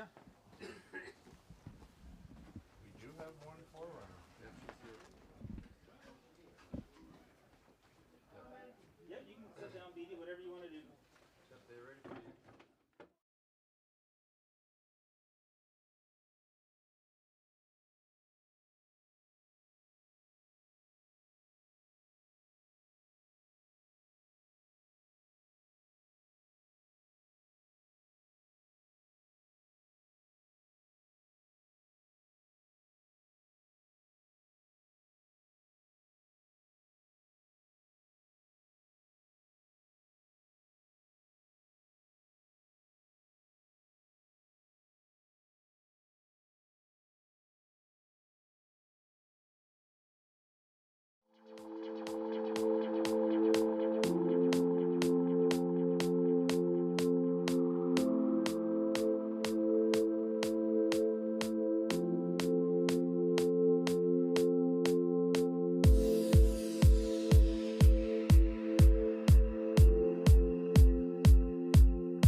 Can you?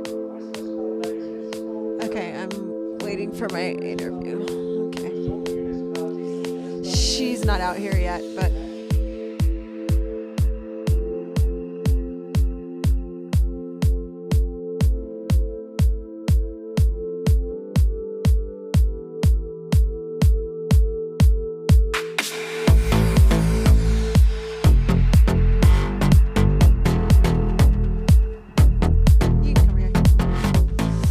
An exciting first run for the women. Again, just so happy to be back here in Whistler. We had an exciting men's event earlier, and then the women come down. So we're just checking right now. It's Germany, Austria, Germany. I think this is what Germany was, what they're used to, more like it, because last week it was Austria. But I do have one of my German friends here right now. I don't know if this is the camera angle, if you want to push us back to, are we fine right here? Okay, perfect. So yeah, we're seeing Germany, Austria, Germany, Switzerland, but then of course we're getting ready for our women's. Sorry, I'm so jumbled right now. We're getting ready for our women's doubles tomorrow, and we're lucky that you're hanging out down here with us. Now, guys, if you don't know who this is, she's actually a big deal. She was Youth Olympic champion. She was Junior World champion, but in singles, but now you are in doubles. So everyone, this is Jessica Degenhardt, obviously from Germany. You look great. You look incredible. Tell us, where are you from in Germany, and how did you get involved in all of this?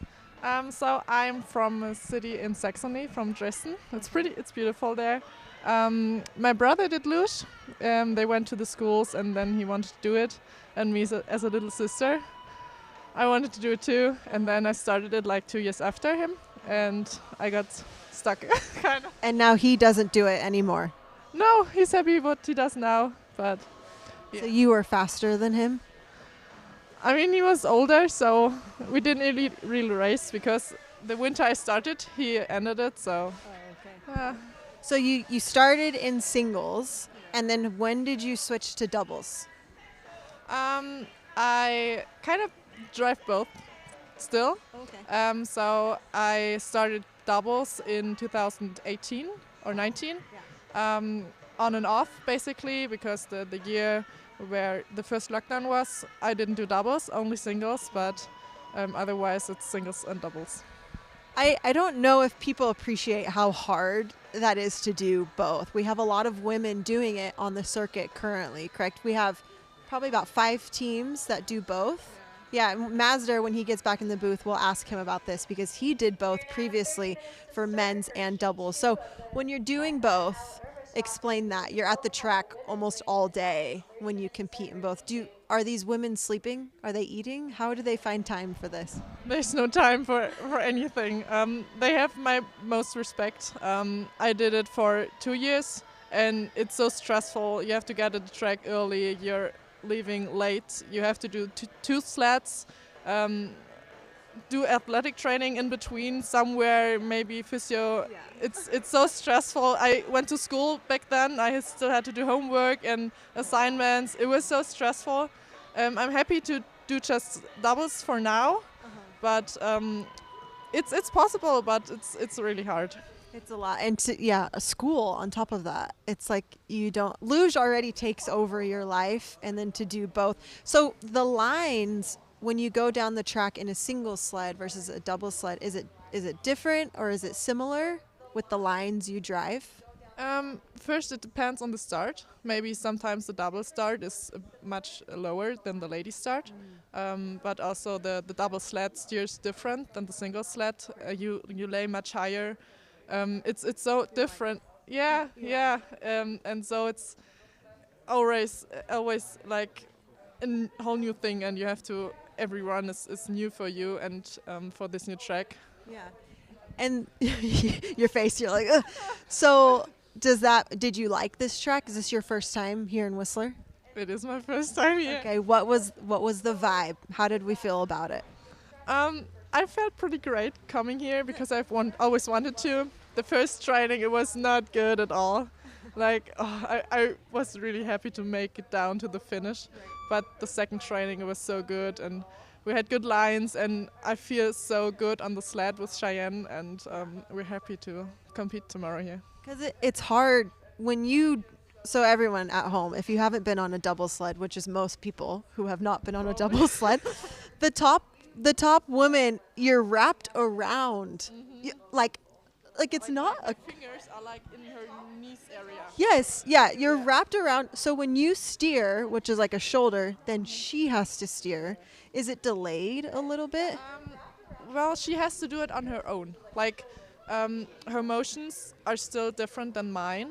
Like, she cannot steer that much with her feet, but I cannot steer that hard with my shoulders. So we both have to do it separately, but also the same. It's a bit complicated. This sounds really hard. It is, kind of, but we get the hang out of it, so. I wish everyone could take a chance on a double sled so they could appreciate what you're doing, because it's so hard. And not to mention, when you do crash, you're stuck. Yeah.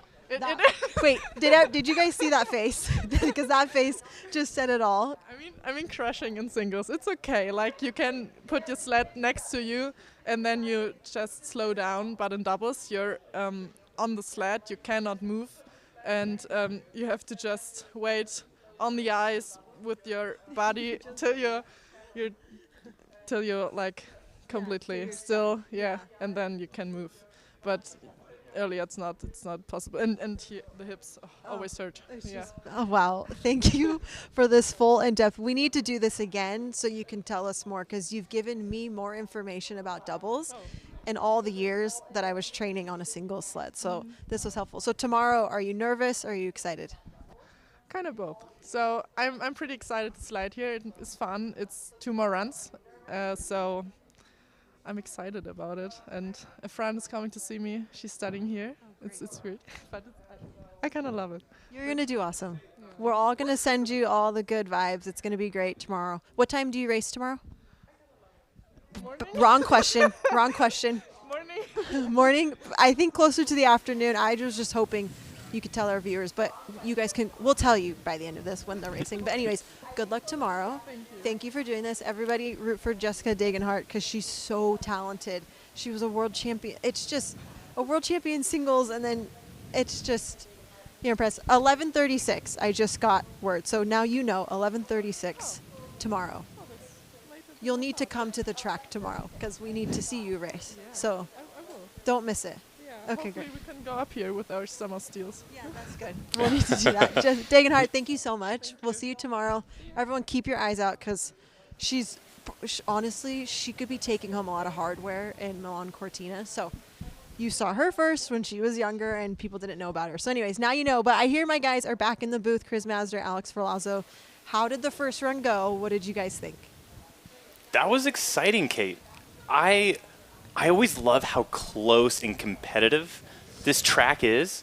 And also the same exact thing we saw, you have to hit 12-13 perfect. And if you're a little off, some athletes, there were some big consequences where, like, especially Diana, she could have been in the top 3, in my opinion, no problem, but she's got to clean up those little areas at the bottom.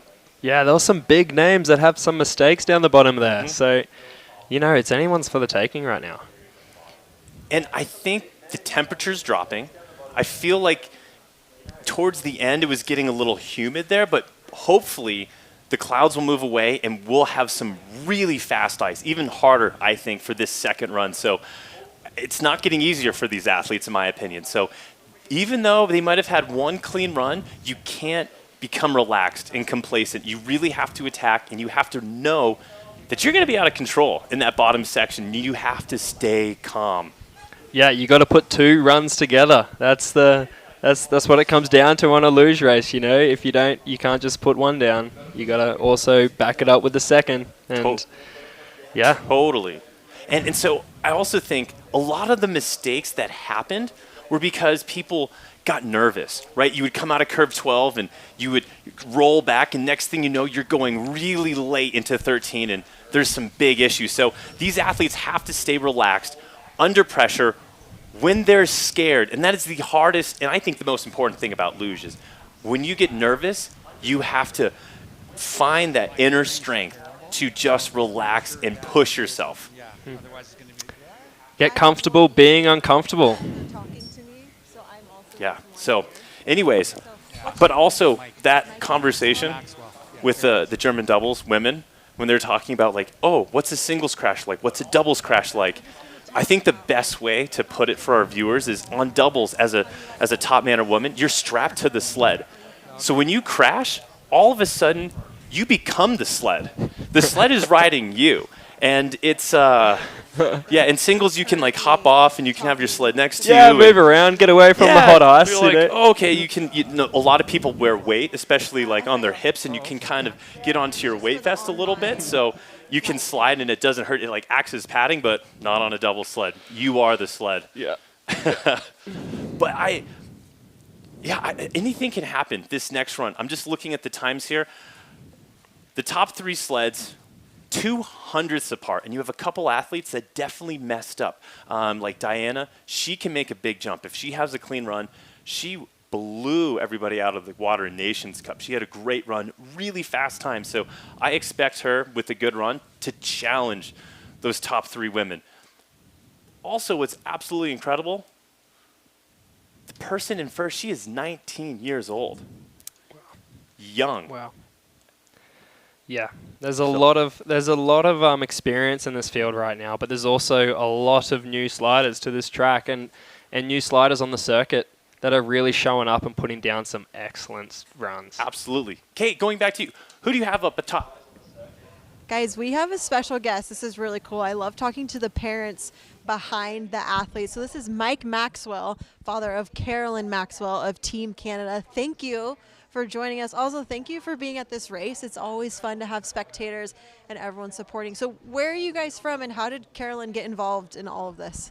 We're from Calgary, and one of my childhood friends' son is Justin Smith, who slides for Canada in the doubles. And we started following Luge a couple of years before the Sochi Olympics, and we all decided to get on board and go to Sochi and watch the Olympics and cheer on Justin.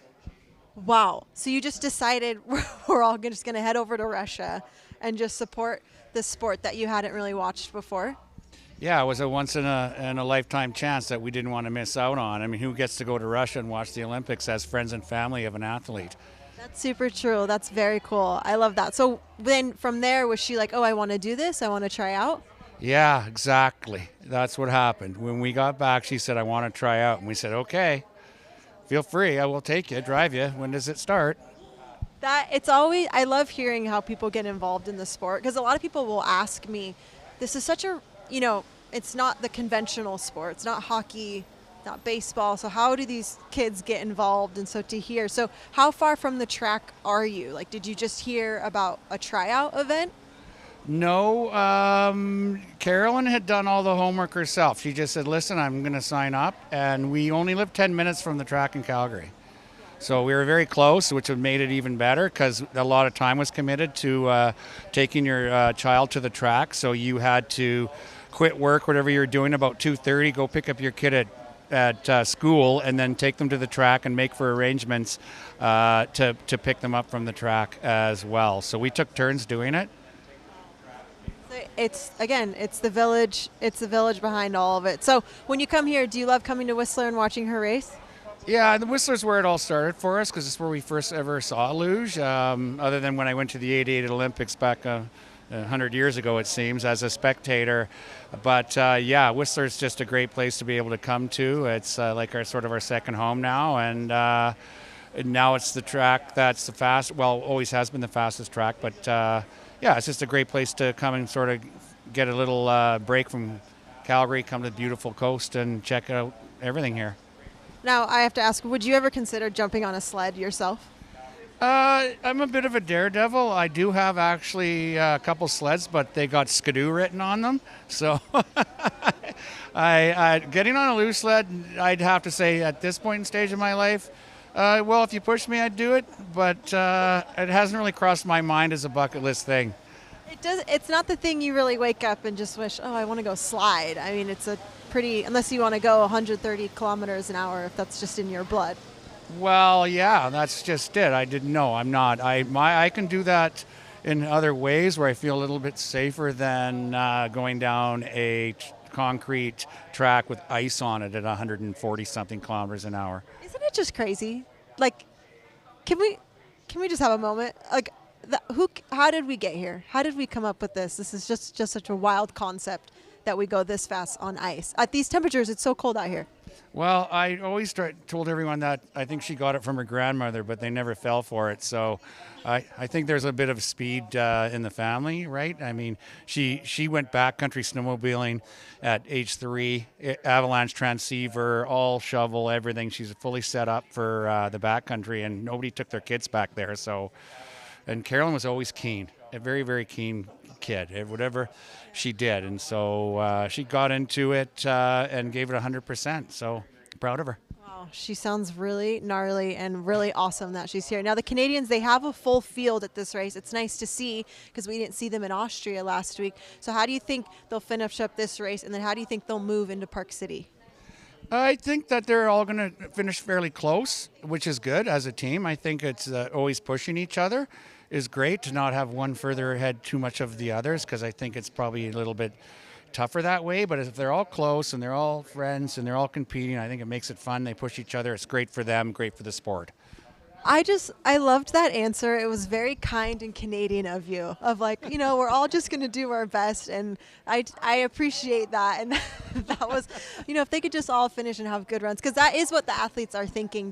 I just want 2 clean runs. I just want to make it down. So anyways, thank you so much for spending time with us. We will send the extra good energy into Maxwell for the second run. She's going to do great. But thank you for, also wait, before you leave, can you tell me about this hat? This was probably the only thing I bought in Sochi, Russia. So they were trying to sell us here. The other half. Yeah. So we were looking at Red Square, and they were selling like hats that kind of look cool, and we thought we better wait till Sochi. So Steve and I, Justin's dad, each bought the hat, and I absolutely love it because you can't find anything like this. I mean, you have to go to Russia to buy a hat like that. This is Authentico. This is where it's at. And Mama Maxwell, I know you were watching from the side, but you should have been here the whole time. Okay, I'm working today. You're working, and you are an official. What are you doing today? I am the assistant race director. So you can pull a lot of strings in this race. I can actually, yeah. Okay. You can let some really fast sleds go under the radar if there's an illegal sled or something like that. I can disqualify people, and the good news is that once when Carolyn was in juniors, I had to disqualify her. You had to disqualify your own daughter? Wait, can you just give me 30 seconds of that, and then I'll let you guys go. I've held you hostage. She was in a junior race, might have even been a youth race, but her equipment was not legal, or there's an infraction, and so I was assistant TD with the other TD, and we had to write her up. She carried that disqualification notice in the back of her car for a very long time. Did she move out quickly after that from the house? No, we laugh about it. That's pretty iconic. I'm imagining my mother like essentially canceling me out of a race, so that's pretty awesome. But it's so fun that it's the family's here, you guys are out here supporting. I mean, people race all over the world and wish that their parents could be there. So it's so special that you guys are here supporting, and we appreciate it, the Luge family. So anyways, thank you guys so much for joining us. Thank you so much. Yes, thanks. You did great. Yeah, awesome.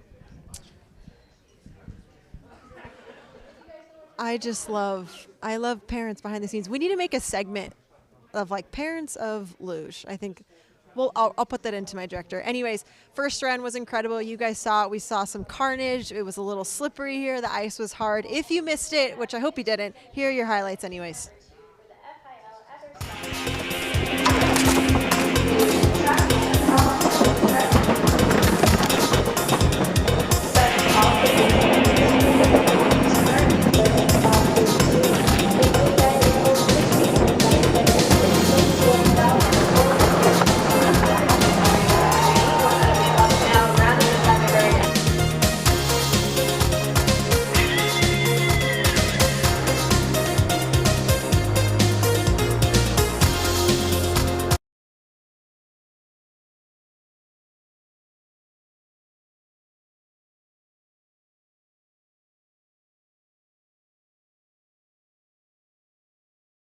To keep our eyes open for the second run. And right now, I mean, you need to know in between runs, it's still a tense and stressful time. People are doing steel work. They're up at the top. The coaches are doing their re-diamond pasting. So there's kind of a lot happening behind the scenes here. Hopefully one of these races we'll be able to get to the top and you can see the magic behind the steels. But guys in the booth, are you there for me? I want to know what your thoughts are for this second run.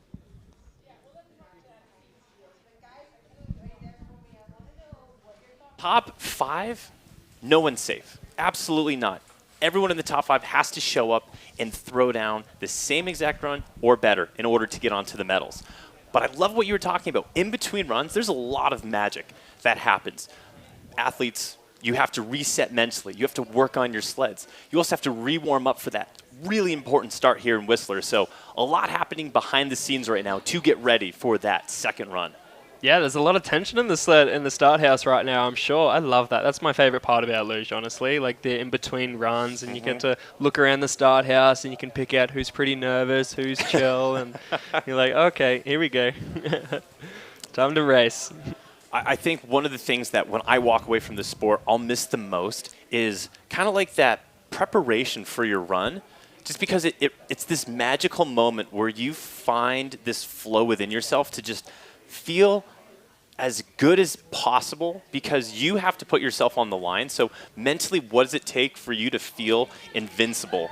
And I love that about the sport is where like those 20, 30 minutes before the run are like sacred for me. And I really am going to miss that. Yeah, it's a real special time in my sporting career too so far. And you know, we're not just running down the hill for the minute or so where we're sliding. It's a lot of preparation leading up to that, right? Like, not just 20 minutes beforehand either, like an hour beforehand when you get your sled out, and it's the slow anticipation, trying not to get too excited, but trying to amp yourself up the right amount. It's a balancing act. It's also like the night before, you're just sitting there thinking about what you're going to do. So we're only down the track for 45 seconds to a minute tops, but the preparation for that started a couple days ago, just to be able to perform that flawlessly, like those 500 coordinated moves, absolutely flawlessly when it counts under pressure.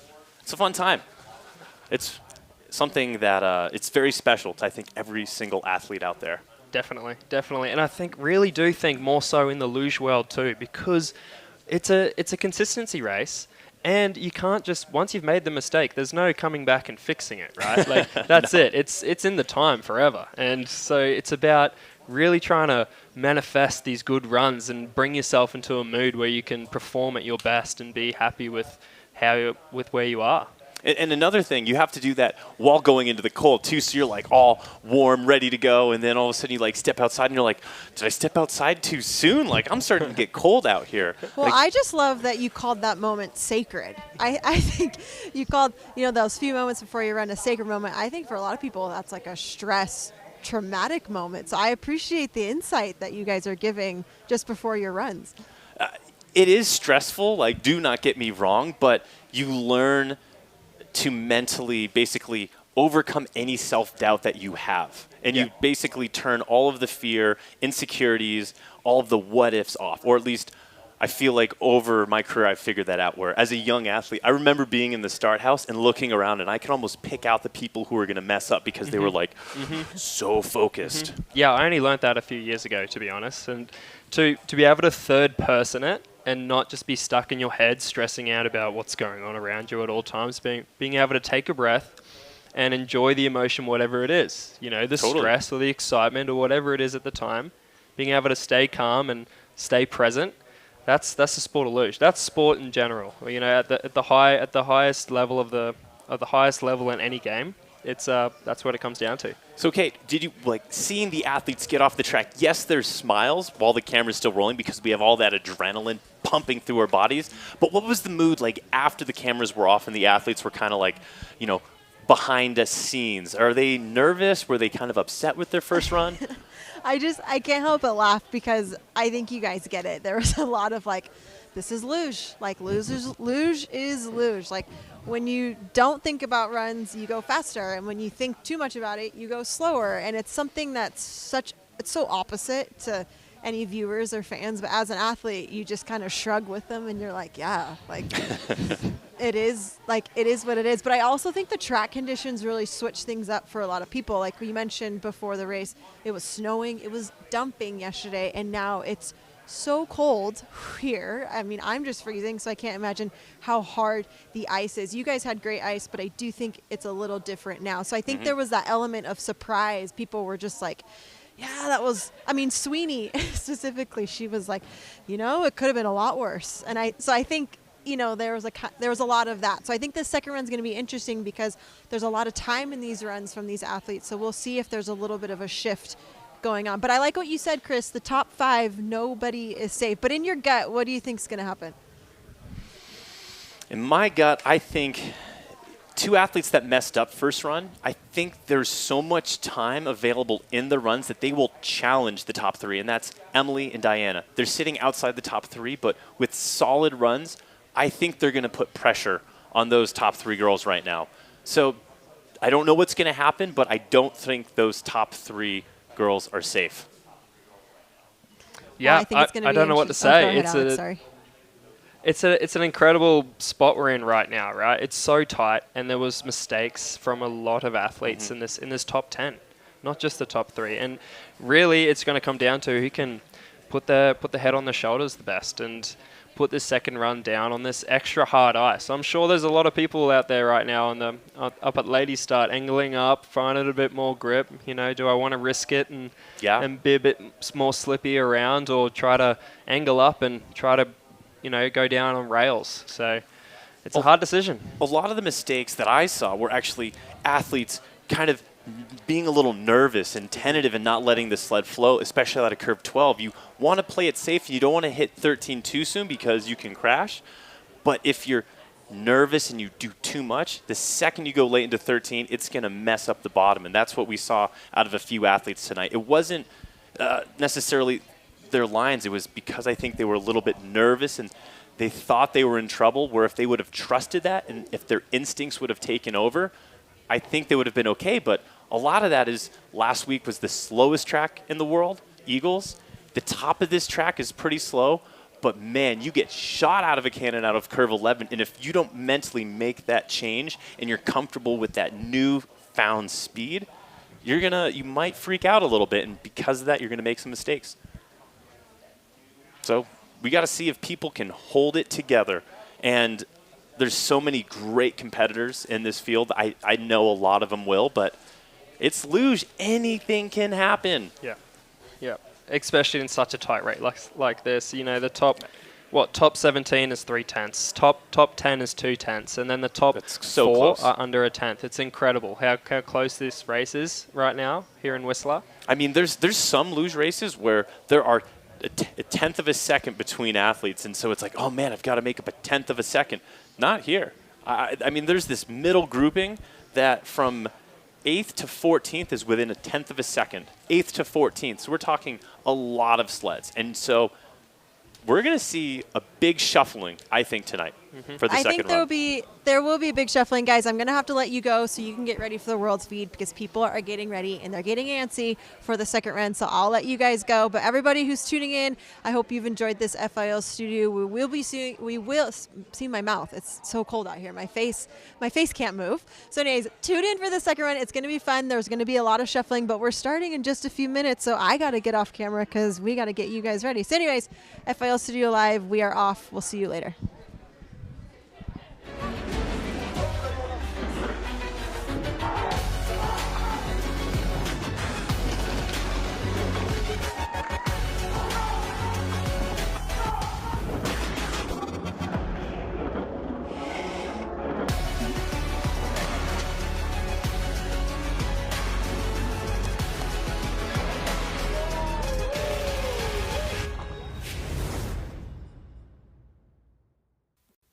Welcome to the men's start at Whistler, the fastest luge track in the world. The light is green and off we go. We are on board with Felix Loch, here the start phase, and now we enter the main track, and here you have to steer the sled a lot to keep close to the left wall to have a clean entry into the main track section. It is very important to not lose time here and also speed from the start, because the slope of the track down the first corners here is not so high. When we look in the video, we see on the left side the speed already over 70 kph, and in the middle we see the steering. And when you pay close attention to the feet, you will see that Felix is constantly steering the sled to keep it in the perfect driving line. Now we have in addition the roll angle on the right side, which is the angle with which the sled is in the banked corners. So it's already up to 90 degrees here when we enter corner 11. And here strong steering is necessary to have a perfect entry in corner 12. And this is corner 13, which is known as 50-50. It was called so by bob drivers because at the Olympic 2010, they only had a chance of 50%, they said, to exit this corner without crashing. But Felix here had a very clean entry, and you also would not want to crash with a Luge sled with over 130 kph here. And now into corner 14, and the track now picks really up. We see on the right side the G-force over 4 Gs now in corner 15, and when we go to the fastest section, it is here. We have a top speed of 133 kph. In the race, it will be higher. And also, we enter this last corner 16 here with over 4.2 G, so up to 5 G. And also, very strong steering is necessary in this corner. So you go here with a speed of over 140, which would be illegal in most countries in the world, on roads, by the way. And you have to guide the sled very precisely to have a clean exit of this corner. And since the finish is only here, so it's quite a bit from the end of corner 16 to the finish line, it's very important to have a good exit to gather the last thousandths of a second. And now we are in the finish. This was the drive from Felix Loch in Whistler, was a very good ride, and we just saw that he started to sit up and brake the sled with still over 100 kph of speed.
commentators go away, you should come up right away. And you just go, hey, we're here with the awards. I'm here for the interviews, you know, at the final. And I'll just direct that.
Ladies and gentlemen, your bronze medalist, representing Germany, Merle Frable.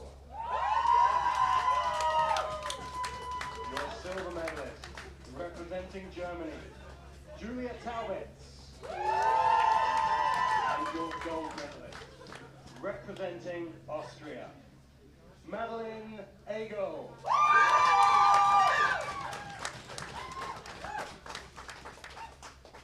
Ladies and gentlemen, please be upstanding and remove your hats for the national anthem of Austria.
All right, guys, here we are at the finish. That was tight racing for the second run of the women's. We're going to talk to some of our women that were in the top 3, but they're a little busy with other interviews right now. But Frabel right now, I mean, she was in first after the first run, came up in third. I mean, I didn't get to see her run because I was out here. Chris, are you there? Tell me a little bit what happened with Frabel's run. It wasn't as smooth as her first run. And I don't know if that's because this is the first time in her career. She's in first place after the first run. I don't want to say it was nerves, but you know, she's new to this track, right? So she's not as confident and consistent. So she definitely could have been more consistent with that run. But to finish third place, especially with big names like Madeline and Julia, that's pretty amazing. Yeah, it just seemed, I mean, you know how racing goes. It's just kind of like luge is luge, and that's how it happens. But it seemed like Egla's run was incredible. Did she look as good as her first run? So actually, I thought her first one was better. She made a pretty big mistake in curve 10, which Alex caught, but she fixed it into 11 flawlessly. Like, I thought she was going to actually be in trouble, but she hit the first drive so perfect, I thought, that it saved her, and the rest was pretty good. Yeah. She showed why she's one of the best luge athletes in the world, fixing her mistakes on her way down the track. It was incredible to watch. Yeah, because sometimes the best athletes, they fix their mistakes the fastest. So everyone's going to come off. Like, I don't know about you, Alex. I've never had a perfect run. Have you? Nope. What's that? You'll never have a perfect run in this sport. So it's all about fixing your mistakes and doing it fast, flawlessly, and confidently. As we saw tonight, the athletes that really push back when the speed hit, when the pressure hit and they were off, they're the ones that I thought did the absolute best. Okay, who are you with up there? Okay, so I'm with Julia, and we know how fast she is on the track, but we're not going to, I mean, how did you feel about how that went for you? Yeah, I had a little mistakes in booth runs, but I love this track. I love the speed here, and yeah, it was a pleasure to be here. When you make mistakes like that, do you get sad, or you think, oh, it is what it is? Oh, no. I will do the best on the competition, the best runs in the week, and so I'm not really happy with these runs, but second place is really good. So tomorrow is another day, and then I will be a better run. I hope so.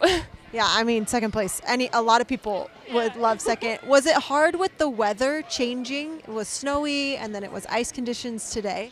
No, I think the ice conditioners was really good. It was okay. Okay, cool. Are you excited for Park City next week? I was in Park City 7 years ago, I think. So for me, it's a new track. Ein bisschen schwer. Yeah. It will be really hard, I think. I'm sure you're going to be just fine. We all know you're very talented at this. We're not worried about you, but congratulations today. That was good. Next week, you'll be fine. Don't worry about it. Thank you. That's it.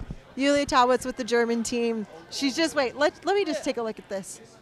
Incredible. So cute. Love that. So cute. Add that to your collection. We know you have so many. You're fine. Thank you. Thanks, Julia. Okay, when we have a second, we're going to try and get the champ here, because right now she's 2 for 2. She won last week. She won this week. Friend, can you join me? 2 für 2. How do you say that? 2 for 2.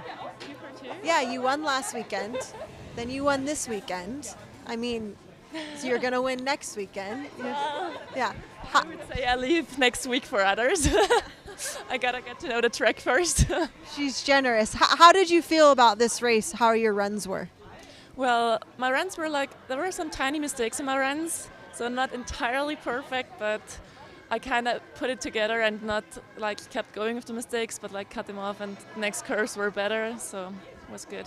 After the first run, are you thinking okay, I want to win? Or are you thinking, okay, I just want to have a clean run? How do you handle the stress? Well, I mean, I knew that it was so close. I had to give everything and full potential, to keep keeping my spot or moving up, or that's you just need to give it 100%, otherwise you're just not gonna make it. Well, you earned it. Congratulations. Are you excited for next week? Yes, I'm excited to get to know the track.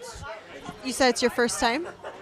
It's my first time in the World Cup. I've been here 8 years ago, so it doesn't feel like I know that track. You'll do great. Well, you won last weekend. Congratulations on today. You're on fire. I don't know if there's been another season for an athlete that's been this successful. And now I'm learning the Austrian anthem. So thank you. I've been hearing it. Congratulations. Do you have anything to say for your family watching? I love you. I love it. Thank you so much, Madeline. Congratulations. Oh, sorry. I'm tangled. I was tangled in her bouquet. Kate, great job. One thing to add real quick, even though these athletes have never been to Park City, they are fixing their mistakes so well. Even though they're in trouble, they are confident. And so I feel they'll be just fine in Park City. I think they'll be just fine. We actually have one more. Here, come on this side for me. Incredible. So you won your first medal here, was it 3 years ago? Yes. How did you feel about the race today? So I had a very, very bad training this morning, and I was like, okay, this is not going to be okay. Then we managed to do something on the sled, change the whole setup, and then I was more safe. And you changed the whole setup today? Basically, yes. Yeah, like my technician, he was working on it, like almost with the stone, like on the steels, and then we tried something and it worked kind of out. So I got a 5th place today. It's okay. Yeah. Well, Anna Breiter, we know how Beijing was incredible this year. Congratulations on your performance then. So no matter what's going to happen this season, we know Beijing was just incredible for you. But I can't believe you just changed your setup today. And for viewers watching, changing your setup is not a casual thing. I mean, it's a whole production, and the sled feels different. The track can feel different. So that's just, I mean, I'm like kind of stunned. You just adapted so quickly. Have you been to Park City before? Yes, I have been, like 4 years ago with Junior World Cup, and I also won there my first Junior World Cup, the first 2, yeah. So basically these tracks should be mine. Yeah. Today was not so my day in the morning, but now it's okay. So yeah, I had nothing to lose. Yeah. Like this morning I was like, oh, I survived, and now it's okay, I got down very safe. I survived. Yes. I survived. I feel like that's what a lot of athletes have been feeling, like, oh, I survived, because this track is so fast. Where does it rank in your favorite tracks? It's in the upper part, like the top 4, I think. Okay. So I like it. The speed is nice and it's so smooth. The track is in super condition. I remember 2019 we had some rain. It was not so fast, but this time it was very nice to slide here and so much fun. Where's your home track again? Königssee. Oh, I'm sorry, but I'm not that sorry, because Germany has so many tracks. So you guys are so dominant everywhere, you know. Yeah, we are happy that at least we have those 3 tracks remaining, but I wish I could slide at home again, like in this beautiful view and stuff. But, you know, yeah, it's like complaining on a high level, I know. That's true. Complaining on a high level. First world problems, as we would say in America. First world problems, yes. Correction. That was good. I'm going to take that. Yeah. That was awesome. Well, thank you so much. We'll see you next week in Park City. You'll do great. You Germans are always really good. You'll probably have so many setups ready to go for that ice. I think the weather will be similar to this too. So you're excited? Yes. I'm excited to race there again, to slide there again. I was so happy to be there 4 years ago, and now should be okay. And maybe a little bit safer with the setup, and then we should be okay, yes. Okay, next week we'll check in about your setup. You can tell me all your secrets, okay? Maybe after a couple of beers or drinks. Good. Okay, good. Talk to me later. Yeah, later. Okay, we'll hang out later. Okay, I won't tell your coaches. They'll be between us. Okay. Thank you so much. Congratulations. 5th place still puts you in the running. We know you have a lot of speed coming for the rest of the season. I hope so. So I should be on top level and for Oberhof, and that's a few weeks to go, so should be okay. Oberhof is what counts. Well, cool. Well, guys, you're back at the studio. That was such a fun race. Thank you for calling it. We might actually have one more. Actually, we do have one more. Perfect. Thank you, Anna. Hold on, Mazur. We have a special guest. Come here, Dwight. This is the Dwight Bell right here. How is it being back in Whistler for you, running races here? Well, it's great. We really missed these 3 years. You know, COVID, not being able to get to North America, you know, really just set us back. And so it's good to be back here, and the racing's great. The atmosphere's fantastic, and so couldn't have been better. Super cool. Now, headed into Park City, is it tough to move World Cups, or is it kind of a seamless transition because everyone's so used to it? Major exercise to get the sleds loaded up, get them down there. You've got to worry about the weather. You know, can the trucks get down there? Sometimes we take them by air. But people don't realize what's going on behind the scenes. All of a sudden the sleds show up, the athletes show up, and there's a race. But it's a pretty big exercise. Are you excited for women's doubles tomorrow, the 2nd official World Cup? Yeah, no, we're really excited. We worked hard to get women's doubles on the program, so now Luge has 3 more medals at the Olympics, and it brings the women up completely equal with the men. So they've already proven to be great competitors, so we're looking for a great race tomorrow. I was talking to some of the women's doubles earlier, and I was nervous for them to be racing from this height, but they were just like, yeah, you just do it, you get used to it. And I'm like, you guys are wild. Well, this track, whether it's doubles or singles, is a pretty fast track, so these athletes, their heartbeat gets going pretty quick. The speeds are quick. But I also just wanted to say, hey, I wanted to welcome all of our fans to FIL Studio. We're super excited to bring the more behind the scenes to our audience, and people can watch FIL Studio when they want to watch it and where they want to watch it. And so we want a lot of behind the scenes for our fans, and more spontaneous content. Which means that you'll show us all the secrets of how the Germans go really fast and the Austrians go really, right? We've been trying to figure that out for 30 years, so we're still working on it. But, what's cool is at this point in the race, where you get to know the athletes, the medalists, and, with the helmets off, and we've got great athletes, and they want their personalities to come through, and so that was really the whole idea of FIL Studio. So more than just watching the race, it's all the other stuff behind the scenes that everybody wants to see. So, and I think we've got one more medalist we're trying to get out here, but anyway, it's been a great start to the World Cup here in Whistler, and we've got more racing tomorrow. Amazing. Well, we'll see you tomorrow. Thank you so much. We'll come to you for all the insider stuff for more things on the studio. I'll see what I can find out. Okay, thank you. We would love that. Put it in our rundown. We'll do it. All right, guys, from the studio, what are your final thoughts from today? Close racing, so close. Couple hundredths of a second separate athletes, which we love to see, because that means if you make a small mistake, it has a big consequence on your placing. Start was so important, and it was amazing how fast athletes were going.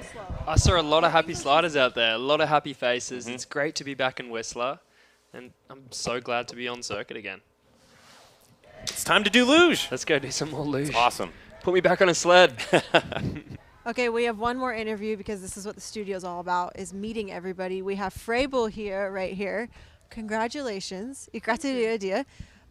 How did you feel about this race? Really amazing. I'm so happy to be here, and for my 3rd place, it's amazing. It's incredible. How old are you? 19. She's 19, guys. When I was at 19, I was not medaling, so you are incredible. Did you like this track? Yeah, I like this track. I think it could be my favorite track. Your favorite track? Yeah. That's a big thing. What's your home track? Oberhof. Oh, so this is a big year for you. Yeah. World Championships are in Oberhof this year. So have you gotten extra training in Oberhof for this season?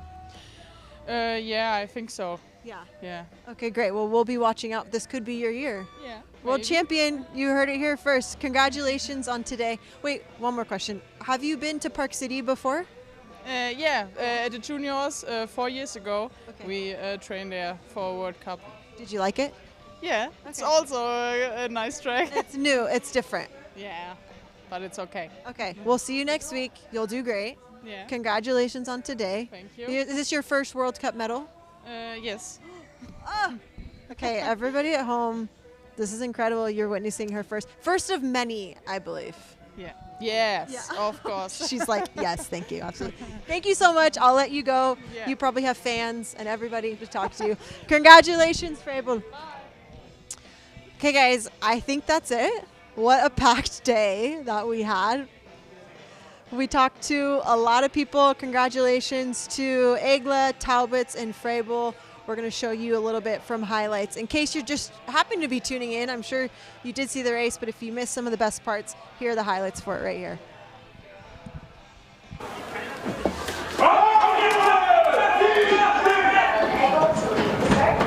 Great previous run there by Egler. His time is 16.960, 500s up. A little bit off that pace now out of the show.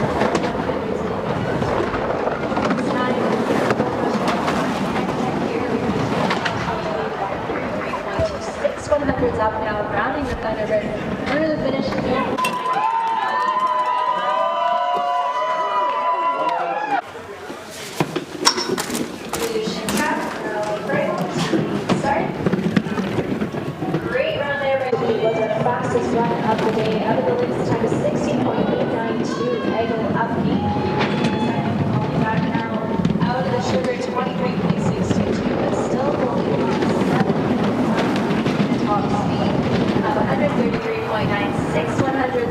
Little tap out of 16, level up.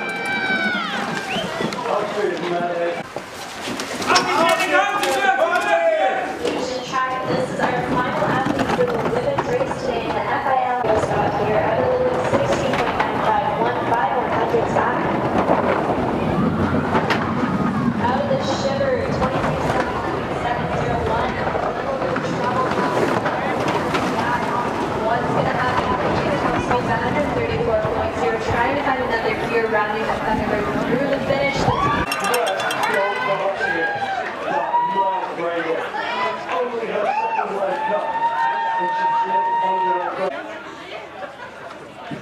So first place, Madeline Engel. Second place, representing Germany.